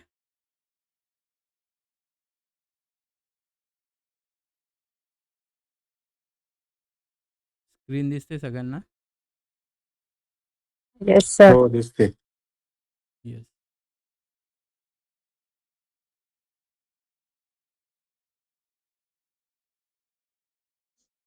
हो. हां. ब्रेकआउट होतं. ब्रेकआउट होता. राइट आहे? कुठल्या लेव्हलला होता? इथे होता. बरोबर आहे? सॉरी, खाली होता ना इथे?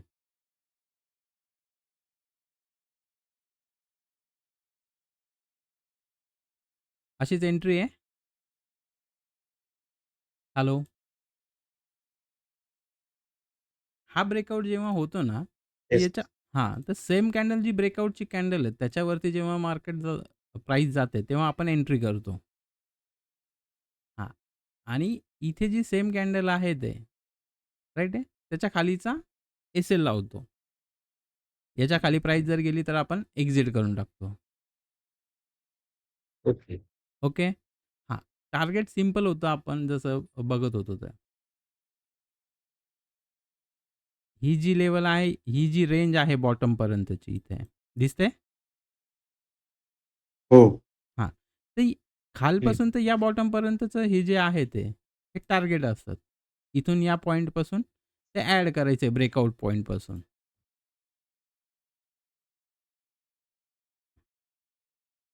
दिसतंय? ओके. हां. तर इथे जर बघितलं तर ओके. रिस्क छोटी आहे, रिवॉर्ड मोठे आहे. हे टार्गेट्स आहे. 1:2 हे फर्स्ट टार्गेट आहे. सेकंड टार्गेट जे आपण लेंथ आहे ती आहे. येते क्लिअरिटी? हॅलो? ओके. हां. हो. Yes sir. हां, हो. ते व्हिडिओमध्ये पण दाखवलेलंच आहे ऑलरेडी. त्याच्यात खूप काही असं मेजरली नाही. तर ब्रेकआउटला काय होतं, आपण इथे कुठेतरी एंट्री घेतलेली असते, मिस होते. परत मिड लेव्हलला एंट्री परत पाहिजेल असते.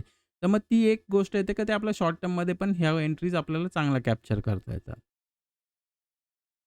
बऱ्याच वेळा होतं का मध्ये एंट्री नाही भेटत. तर मधल्या एंट्रीसाठी आपण हा ब्रेकआउटवाला स्ट्रक्चर वापरू शकतोय आपण रेग्युलर स्टडीसाठी. तो व्हिडिओ जर बघितला तर तो आता लक्षात येईल, कदाचित क्लॅरिटी मिळेल का काय चाललंय, कसं वर्किंग होतं ते. क्लिअर आहे? Okay. Yes. Okay. Okay. Stop लॉसचे हे माहीत नव्हतं, त्याच्यामुळे मनी मॅनेजमेंट करता येत नव्हतं त्याच्यात. हं, हं, हं, हं. Okay, okay, okay.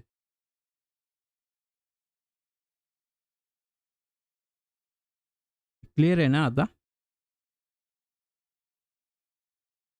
Yes. Okay. Sir बढिया. परत एकदा सांगा. काय? परत एकदा ओके. क्लिअर आहे. येस. अजून कोणाला काही डाऊट, शंका?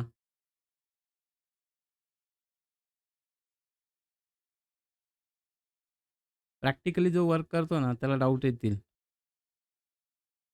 हां. Always remember.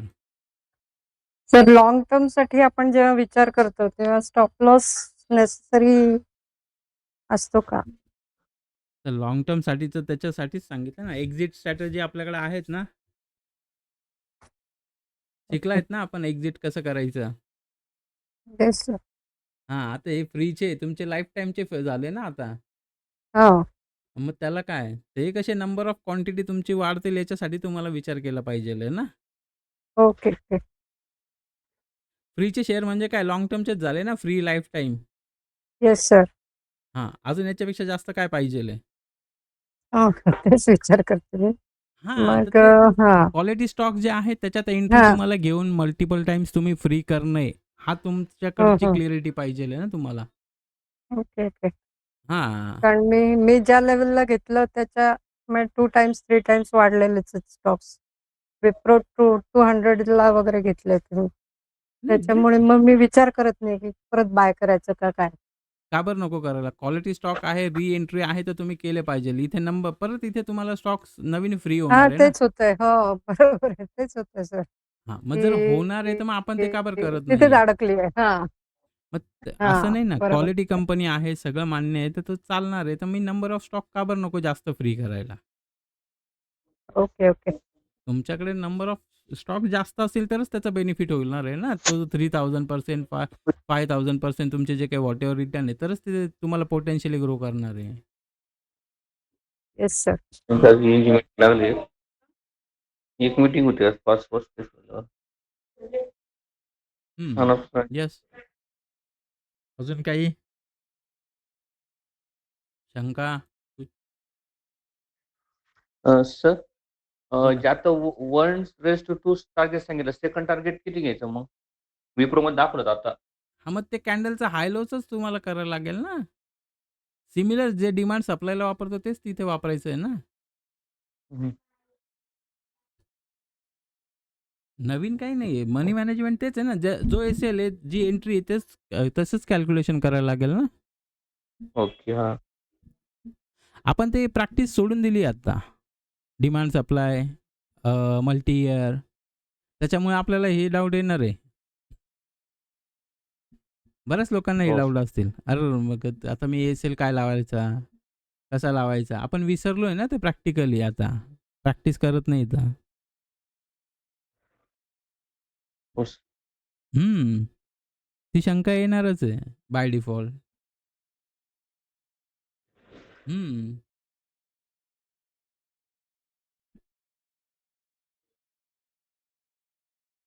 क्लिअर आहे सगळ्यांना?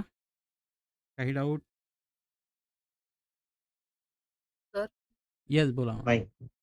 मला एक विचारायचं होतं, की इंडेक्स बघितला ना, तर ऑलमोस्ट सगळे ऑल टाईम हाय आहेत आणि जी आपली 5 स्ट्रॅटेजी आहे ना, तर काही-काहींनी जसं एफ-एम-सी-जी किंवा फार्मा आहे, त्यांनी हॅमरवरती ब्रेकआउट दिलाय, म्हणजे 5 म्हणजे फुल कॅन्डलवरती नाहीये. हं. तर कुठला सेक्टर सध्या आपण फोकसमध्ये ठेवायचा किंवा आता बजेट येतंय, तर काय बघितलं पाहिजे, असं काही सजेशन देऊ शकता का? म्हणजे फक्त आय-टी इंडेक्स एवढी एकच आहे, की जी मल्टी इयर ब्रेकआउटवरती आहे आता. बरोबर आहे. आणि बाकी सगळे हाय वरती आणि असे नॉइझी आहेत. हं. तर त्याच्यावर थोडंसं काहीतरी म्हणजे सांगू शकला तर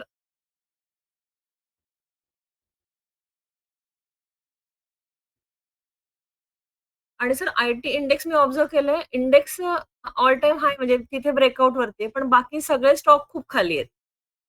हो ना. मग कोण चालतंय त्याच्यामध्ये? हां, म्हणजे फक्त ते तेवढं एकच सेक्टर सोडलं तर मग कुठलंच नाही क्लॅरिटी येते. म्हणून मग तुम्ही त्याच्यावर थोडं डझंट मॅटर. जिथे क्लिअरिटी तिथेच घ्यायचंय. ओके. कशाला विनाकारण पळायचंय? आणि एफ-एम-सी-जी आणि सर फार्मा बघू शकता का एकदा, की ते पण डेफिनेटली, डेफिनेटली बघायचंच आहे ना. एफ-एम-सी-जी बद्दल आपण मागे पण बोलणं झालं होतं, आठवत हो, असेल तर. हो सर. तर यांना ट्रॅक करायचंय. तर आय-टी-सी कसा चालला आता एवढ्यात? बरोबर आहे. हो. हां. आ आपण अर्ली बघतोय लक्षात ठेवा. ओके. आपण ज्या डिस्कस केलंय जसं फार्मा असेल. फार्मा पण आपण किती दिवसांपूर्वी बोललेलो आहे. आठवतंय हो, काही? बरेच हो सर, आठवतंय. हां, त्याच्यानंतर त्यांच्या रॅली 20-30% च्या ऑलरेडी झालेल्या आहे. Yes sir. हां, तर ह्या गोष्टी दिसतात आहे ना. एफ-एम-सी-जी चालणार आहे आपण म्हणतोय. आता एफ-एम-सी-जी पण आपण म्हटल्यानंतर सर बऱ्यापैकी चाललाय. हां, राइट तर आहे. मग म्हणजे आता ना असं म्हणजे आता आज जर बघितलं आपण किंवा नेक्स्ट वीकसाठी तर ॲज सच कुठला चालेल असं नाही समजत आहे. म्हणून मी विचारलं ॲक्चुअली. सेक्टर चालणार आहे. हे बघा ना, एफ-एम-सी-जी तुमच्या स्क्रीनच्या समोर दिसतंय ना, काय होतंय? तो परफॉर्म करतोय ना. हो सर. दिसतंय इथे परत ब्रेकआउट दिलेला आहे. तो हो चालतोय. सर. हां, मग जर लास्ट वीक परत ब्रेकआउट दिला, तो चालतोय, तर ते चालणार आहे ना. वीकनेस स्टॉक्स नाहीये ना. हा वीकर सेक्टर नाहीये. वीकर सेक्टर कोणतं आहे?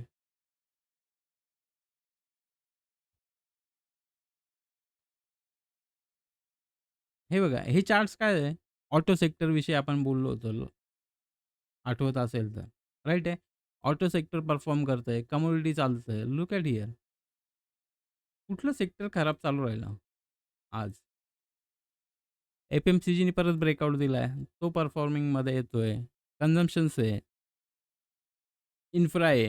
आता हा आय-टी आहे. आय-टी तर परत ब्रेकआउट देतोय म्हणजे इथून पुढे खूप चांगला चालणार आहे. आय-टी सेक्टर ब्रेकआउटला आहे. हां, आय-टी ब्रेकआउटलाच आहे.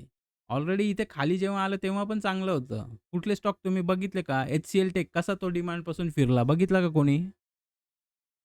हो सर. हां, तो तिथे मल्टी इयर ब्रेकआउटच्या इथपर्यंत आला, थोडा खाली गेला आणि तिथून फिरला तो. हां, तर तो डिमांडपासून जर फिरला 1350 ला माझ्याकडे एंट्री होती. हो, बरोबर आहे. हां, किती दिवसात तो वरती आला? आठवडाभरातच तो चांगला परफॉर्म झाला. विप्रो बघितला, आठवतं ना? ब्रेकआउट दिला तर तो कसा चालला? आपण बघितलंय ना आत्ताच विप्रो.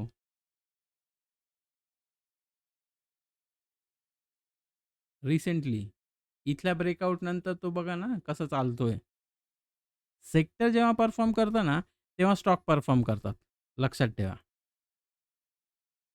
14-15% चे रिटर्न आहे. विथिन 1 मंथचा हिशोब जर बघितला तर. हां. ऑल्वेज रिमेंबर का हे जे परफॉर्मिंग्स आहे ना, तुम्हाला ते सेक्टर वाईज ते स्टॉक्स बघायचे आपल्याला, जे अंडर परफॉर्मर्स आहे. HCL Tech. विप्रोमध्ये मंथलीमध्ये डब्ल्यू पॅटर्न तयार झाला. तो झालाय ऑलरेडी सगळा. झालाय. ते ऑलरेडी त्याच्या एंट्री खाली होत्या ना.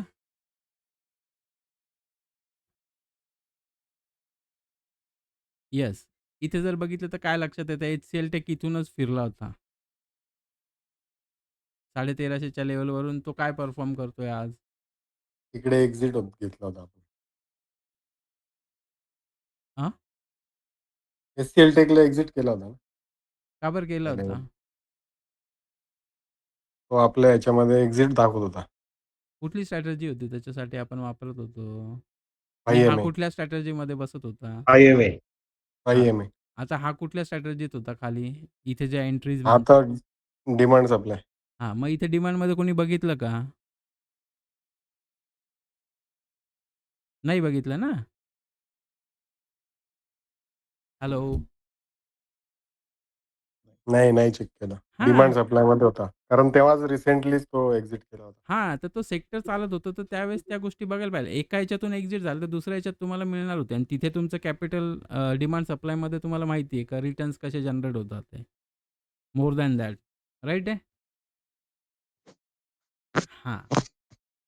तर आपण काय म्हणून तुम्हाला सांगितलं ना का तुम्ही फक्त एखादी स्ट्रॅटेजीवरती स्टिक झालेला आहे. एखाद्या गोष्टीलाच आपण फक्त फॉलो करतो ते. हां. का तर आपल्याला दुसरं आठवत नाही मग ते चांगलं चाललंय तर आपण तिकडेच बघतो फक्त एखाद्या. पण आपल्याला सगळ्या प्रकारच्या गोष्टी म्हणजे जेवणात फक्त भाजीच वाढून जमणार नाहीये. पोळी पण लागेल, चटणी पण लागेल ना. फ्लेवर लागणार आहे. आणि प्रत्येकाची टेस्ट वेगळी आहे. राइट आहे? मेटल सेक्टर आहे. स्लो डाऊन झालेलं आहे सध्या. हां. मिड कॅप आहे, जोरात आहे. बघितलंय? MNC company. एम-एन-सी कुठल्या कंपनी आहे माहिती आहे ना? Multinational company? फार्माचं चांगला ब्रेकआउट होता. आपल्याला चांगलं माहिती आहे. आपण काही महिन्यांपासून म्हणतोय की फार्मा चांगलं चालणार आहे, फार्मा चालणार आहे. तर फार्मा बघा ना, त्यावेळेस आपण फार्माचे स्टॉक किती लोकांनी घेतले? हं. पी-यू-सी सेक्टरमध्ये पण खूप चांगल्या पद्धतीने वर्किंग होत होता. पब्लिक सेक्टर बँकमध्ये. पी-एन-बी होता. पी-एन-बी काय रिटर्न देतोय तुम्हाला? बघितलं का कोणी? I-R-F-C sector hello. सर्व्हिस सेक्टरमध्ये कुठले स्टॉक्स आहे? स्मॉल कॅप्स आहे. आपण हे बघत नाहीये. तुम्ही जेव्हा हे सगळे जेव्हा बघणार आहे ना इंडेक्सेस, तुम्हाला कळेल का तो परफॉर्मिंगमध्ये आपण बघतो एक आहे, ॲक्चुअली असतं वेगळं आहे. का तर प्रॅक्टिस आपली त्या गोष्टींची होत नाहीये त्या लेव्हलला. म्हणून आपल्याला असं वाटतं, की आपण हे क्लॅरिटी येत नाहीये किंवा मग आपल्याला खरंच एंट्री घ्यायची आहे का? हां, तर सगळ्यात महत्त्वाचे प्रायव्हेट सेक्टर बँक आहे. प्रायव्हेट सेक्टर बँकमध्ये काय होणार आहे आता तुम्हाला वाटतं? कधी पण कुठलंही मार्केट पडायच्या अगोदर त्याच्या इंडेक्सेसमध्ये या सगळ्या गोष्टी तुम्हाला आहे ना क्लिअरिटी असते का काय होणार आहे. ते सेक्टर चालणार आहे, नाही चालणार आहे हे पहिलेच तुम्हाला होतं. तर तुम्हाला ह्या गोष्टी लक्षात घ्या. अजूनही तुम्ही जर बघितलं तर ऑटो सेक्टर किती चाललंय. मारुती मल्टी इयरमध्ये होतं. किती लोकांनी बघितला? तसं ग्रुपवर तर पोस्ट केलेलंच आहे. बघितलं का कोणी? आहेत का आपल्याकडे? मीच पोस्ट केला होता. हां, आहेत का? नाही, नाही. एकच क्वांटिटी. नाही. एकच क्वांटिटी आहे. का बरं मनी मॅनेजमेंट काय सांगत होतं? किती घ्यायला पाहिजेल होतं कॅपिटलनुसार? नाही तेव्हा पडत कॉस्ट नव्हतं. हां, कॉस्ट बघूनच मी कारण 5,000 ला घेतला होता. त्याच्यामुळे मग तुम्ही प्राईस बघतात ना, म्हणून इश्यू येतोच ना. हं. सोन्याची प्राईस वाढली, मग काय म्हणतात तुम्ही? गोल्ड प्राइसेस वाढल्यावर आपण काय बोलतो? सोनं हे महाग होतं. क्वालिटीला हो. महागच असतं ना, स्वस्तात थोडी असतं. हं, भाव कोणाचे वाढत नाही. हं, ज्याची क्वालिटी नाही आहेत तेवढं. पोटेन्शियल हं. ग्रोथवाले स्टॉक आपण बघतच नाहीये. बजाज ऑटो बघितला नसेल कोणी. चला बजाज सोडून द्या. महिंद्रा अँड महिंद्रा होता. त्याच्याविषयी पण आपण बोललो होतो, की तो लीड करतोय. कोण लीड करतंय? मारुती परत आठवत असेल तर असंच सेशनमध्येच आपण मंथली सेशनला बोललो होतो, की काय हो, होतंय? तर हो. त्याच्याकडे बघा बुवा. हं. ब्रेकआउट आहे तर बघा. आज किती पर्सेंट रिटर्न दिलं त्याने? 30% आहेत का रिटर्न त्याच्यात पण? Yes sir. 13,000 प्लसची फिगर आहे ना मारुतीची आत्ता रेट. हं.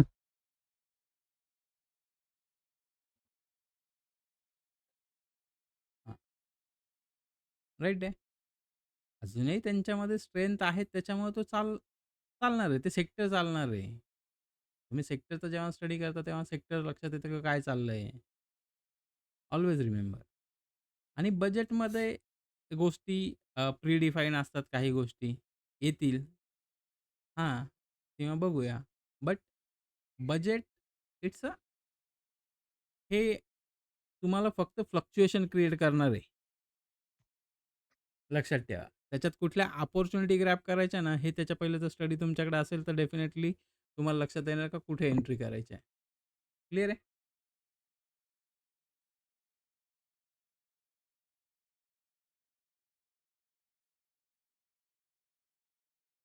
आय होप का क्लिअर झाला असेल तुमच्या लोकांना. हं.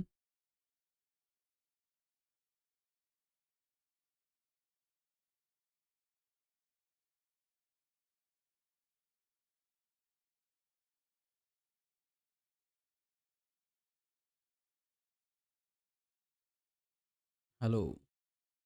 क्लिअर आहे सगळ्यांना? Yes sir. Okay.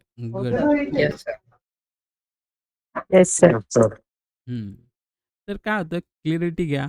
Sector study केला तर तुम्हाला अजून चांगल्या गोष्टींची क्लिअरिटी मिळेल. वर्किंग कसं होतंय. तुम्हाला काय इफेक्ट बघायचे ते दिसतील. आणि जे पोटेन्शियल स्टॉक असतात ते तुमच्याकडे तेव्हाच पोर्टफोलिओमध्ये राहतात, जेव्हा ते प्रोग्रेसिव्ह असतात. जेव्हा तुम्ही ती सिस्टम फॉलो करतात, प्रॉपरली वेने ती बघतात. हां, सिस्टम फॉलो केल्याने फक्त तुम्हाला एक गोष्ट लक्षात येईल, की तुमच्याकडे फक्त ग्रोथ ओरिएंटेड स्टॉक्स तुमच्याकडे शिल्लक राहणार आहे फ्युचरमध्ये पण. सगळ्यात महत्त्वाचे जे ग्रोथ ओरिएंटेड आहे.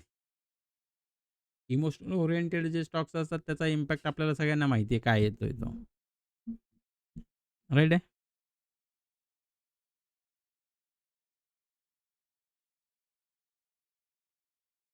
ग्रेट. माझ्या ते डाउट सगळ्यांचे क्लिअर झाले असतील. राईट आहे? ओके. तर लेट्स सी तुमचं कन्क्लुजन द्यावं. आणि क्वार्टरली मीटला पण तुम्हाला बऱ्याच गोष्टी अशा याच रिलेटेड बऱ्याच गोष्टी तुम्हाला नवीन पद्धतीने अजून काही बघायला मिळेल. हॅलो मागच्या सर. येस. आजच्या 1 अवरच्या सेशनमध्ये माझे जे काही डाउट्स होते ते पण क्लिअर आउट झाले आणि रिव्हिजन्स झाले. त्याच्यामध्ये आतापर्यंत मी अलर्ट्स भरपूर लावतोय. मी शेअर पण केले होते. परंतु अलर्टनुसार जे ॲक्शन्स घेतल्या पाहिजे, तर त्या ॲक्शन का घेतल्या जात नाही, हे पण ज्यावेळेस आजच्या ह्याच्यातून क्लिअर झालं माझ्या बाबतीत. त्याच्यासाठी जी त्याच्या बॅकला जी प्रोसेस पाहिजे, म्हणजे सेक्टर वाईज, स्ट्रॅटेजी वाईज मी किती अलॉटमेंट केली पाहिजे मनी मॅनेजमेंट, किती माझा फंड ठेवला पाहिजे आणि ते जर माझं डिफाईन असेल तर तो अलर्ट वाजलाय मग तो ओपन केल्यानंतर त्याचे चार्ट तर लावलेलेच आहे. अलर्ट लावलाय म्हणजे ते चार्टनुसारच आहे. परंतु ते बघितल्यानंतर आता तो जर घ्यायचा असेल तर फंड आहे का त्या स्ट्रॅटेजीनुसार? हे मला आज क्लिअर झालं. आणि इंटिग्रिटी पण त्याच्यासाठी फार महत्त्वाची आहे. इंटिग्रिटी असेल तरच मग ती ॲक्शन घेतली जाते आणि मग त्या ॲक्शनचा जो क्लब केला तर मग पोर्टफोलिओ हा मल्टीफोल्डमध्ये ग्रो होताना दिसतो. Thank you sir. Thank you. Thank you so much doctor. Good evening sir. Good evening Rohit. आजच्या ते मीटिंगमधून मी रिएंट्री करायला घाबरत होतो. एक स्टॉक दिला की मी सोडून द्यायचो. परत कुठं लक्ष देत नव्हतो. न्यू स्टॉक बघायचो. त्यामुळे ते आता कळालं की रिएंट्री पण राहते, रिएंट्री पण केली पाहिजे. आणि डिमांड सप्लाय खरंच ते लक्षच नव्हतं जात. फक्त एका स्ट्रॅटेजीवर स्टिक होतो. त्यामुळं ते एक परत डिमांड सप्लाय पण आता एक वर्कआउट होऊन जाईल त्याच्यावर. आणि जे आहे माझ्याकडं जे फ्यूचर स्टॉक जे किती क्वालिटीचे त्याचा पण माझ्याकडे वर्कआउट राहणार आहे. ते क्वालिटी नसतील तर तिकडं मग आपण एक्झिट करून टाकायचे. आणि बरचसं माझं मागच्या क्वार्टरली मीटअपमध्ये म्हणजे भरपूर माझं ते बर्डन कमी झालेलं आहे, की जे कचरा होता माझ्या स्टॉकचा तो कमी-कमी होत गेला आता. फक्त सिस्टमनुसारच माझ्याकडे स्टॉक आता जवळपास 80-85% आहे. आणि आजच्या मीटिंगमधून भरपूर क्लॅरिटी आली. ग्रोथ स्टॉक ठेवलं पाहिजे. सेक्टरचं पण कळालं. ठीक आहे. माझ्याकडून तो एचयूएलमध्ये मी फर्स्ट एशनमधून काढून टाकला होता, की लय तो 616 दिवस मी ठेवला. हं. त्यामुळे तर पण आता काही नाही. ओके. चालूच राहतं ते. Thank you sir. Thank you. Thank you so much Rohit. Good evening sir. Good evening. आजच्या सेशनमधून मला हे कळालं की प्रोसेस सिस्टीम, डेटा कलेक्ट करणं आणि शेअरिंग करणं आणि ट्रॅक ठेवणं आपल्या गोष्टींचं हे खूप महत्त्वाचं आहे. अलर्टचं इम्पॉर्टन्स कळणं आणि तुम्ही जे म्हटलं की इंटिग्रिटी, नुसती इंटिग्रिटी प्लस ॲक्शन असेल तर खूप इम्पॉर्टंट आहे. कारण त्यांनी तुम्हाला कन्व्हिक्शन आणि कॉन्फिडन्स वाढतो. आणि माझी एक रिवाईज झालं सेक्टर आणि ओव्हरऑल म्हणजे मी अलाईन आहे की नाही. Thank you. Thank you. Thank you so much ma'am. Yes. बोला बाकीच्यांनी पण.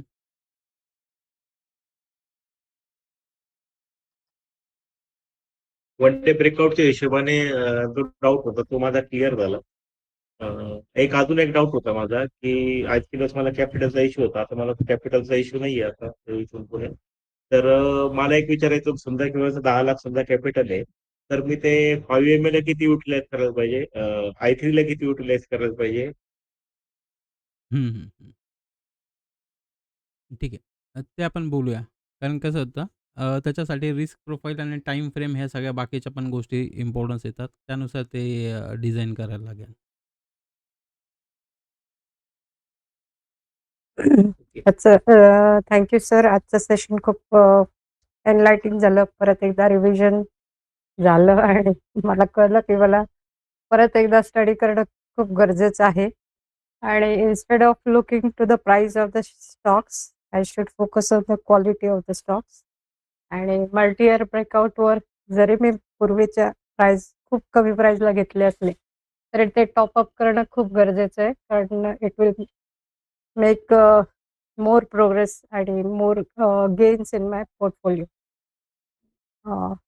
Thank you sir. Thank you. आणि सेक्टर वाईज स्टडी सुद्धा करणं गरजेचं आहे. Yes. Thank you. Thank you so much ma'am.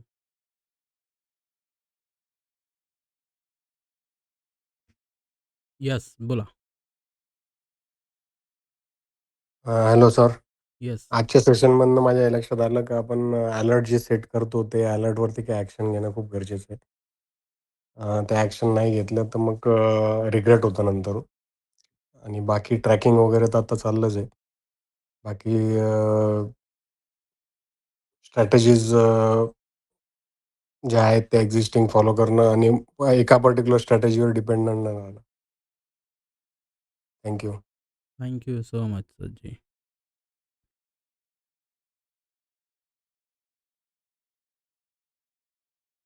Yes, Amit. हां. सर मला जे समजलं ना, की नेक्स्ट 5 to 10 इयर्समध्ये खूप अपॉर्च्युनिटीज आहेत.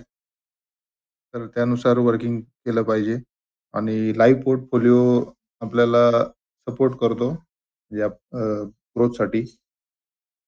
त्यानंतर सेक्टरल इंडेक्सचा स्टडी करून ज्या सेक्टरमध्ये ग्रोथ आहे, त्यातले स्टॉक्स स्टडी करून आपल्याला चांगल्या अपॉर्च्युनिटीज मिळू शकतात.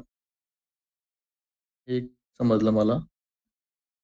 आणि री-एंट्री म्हणजे आपल्याकडे एखादा स्टॉक्स असेल, पण त्याच्यात जर परत री-एंट्री असेल, क्वालिटी स्टॉक असेल, तर ती केली पाहिजे. Thank you. Thank you. Thank you so much. बढिया. तर असंच मंथली मीटला भेटत राहू. नवीन-नवीन गोष्टी बघत असू आणि इव्हेंट हे चालूच राहणार आहे. जसं बजेट असेल, इलेक्शन असेल, हे चालू राहतात आहे. तर प्रोसेस सिस्टम ड्रिव्हन ठेवा. तुम्हाला एक्झिट मिळाल्या, घेऊन टाका. कारण की तुमच्याकडे कॅपिटल परत क्रिएट होतात आहे आणि कॅपिटल असेल तर माणसाला नवीन चांगल्या अपॉर्च्युनिटी ग्रॅब करता येतात, जर स्टडी केलेला असेल तर. ऑल्वेज रिमेंबर, 1-2 दिवसाचाच इव्हेंट जरी झाला असेल इलेक्शनचा, तर काही एंट्री एक्झिट झाल्या, त्याच्यानंतर काही नवीन एंट्री पण घेण्यात आल्या आणि त्याचा पण इम्पॅक्ट बघायला मिळालेला आहे. तर हे चालू राहणार आहे. तर तुमच्याकडे कॅपिटल पण आलं पाहिजे आणि ते रिइन्व्हेस्ट पण झालं पाहिजे आहे. तर ऑल्वेज रिमेंबर की या गोष्टी फॉलो झाल्या पाहिजे आहे. प्रोसेस सिस्टम, इंटिग्रिटी या सगळं फक्त बोलण्यापुरतं नको आहे. तर ॲक्शन्समध्ये जसजशा येतील तुमच्या प्रॅक्टिकली इट्स ईझी का? नाही. तर तो प्रॅक्टिसचा भाग आहे. हॅबिट बिल्ड करा. चांगल्या गोष्टी डेफिनेटली क्रिएट होतील. हां. या सगळ्या गोष्टींचा पाठीमागे एकच आहे की चांगले पोर्टफोलिओ आपले ग्रो झाले पाहिजे आहे आणि भविष्यात आपल्याला एक चांगल्या पद्धतीचं वर्किंग हे करता आलं पाहिजे आहे. पोर्टफोलिओ जर फक्त पोर्टफोलिओ बिल्ड होणं चांगल्या क्वालिटीचे आणि ती फिगर पण मोठ्या पाहिजे आहे त्या पोर्टफोलिओच्या. तेव्हा त्या गोष्टींची चांगलं वाटेल. नाहीतर भविष्यात पण जसं आपण मागे पण शेअर केलं तसंच गोष्टी नको आहे घडायला. हां, ₹80 ला घेतला, आपण 10च क्वांटिटी घेतली किंवा ₹200 विप्रो घेतला, तर तो 2-5 क्वांटिटी आहे.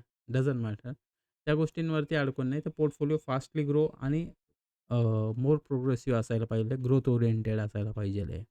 तर ह्या सगळ्या गोष्टी तर तुम्हाला क्वार्टरली मीटला पण तुम्हाला बऱ्याचशा नवीन गोष्टी, तर या गोष्टींचाही इम्पॅक्ट कसा होतो हे पण बघायला मिळेल. ज्या बेसिक गोष्टी आहेत त्याच्यावरती वर्किंग करा. तुमचे लाईव्ह पोर्टफोलिओ तुम्ही बिल्ड नसतील केले तर क्रिएट करा. शेअर करा एकमेकांबरोबर, जेणेकरून हेल्प होईल. लक्षात ठेवा. तरच हा पुढे जाऊन हे जे काही पॉवरफुली ग्रोथ होणारं सेक्टर्स आहे ते बिझनेस आहे हा, तर हा चांगला मोठा होऊ शकतो. चालेल. Thank you so much. असंच परत एखाद्या मंथली मीटला आपण भेटूया. क्वार्टरली मीटला भेटत राहू. Thank you. Have a nice day. Thank you sir.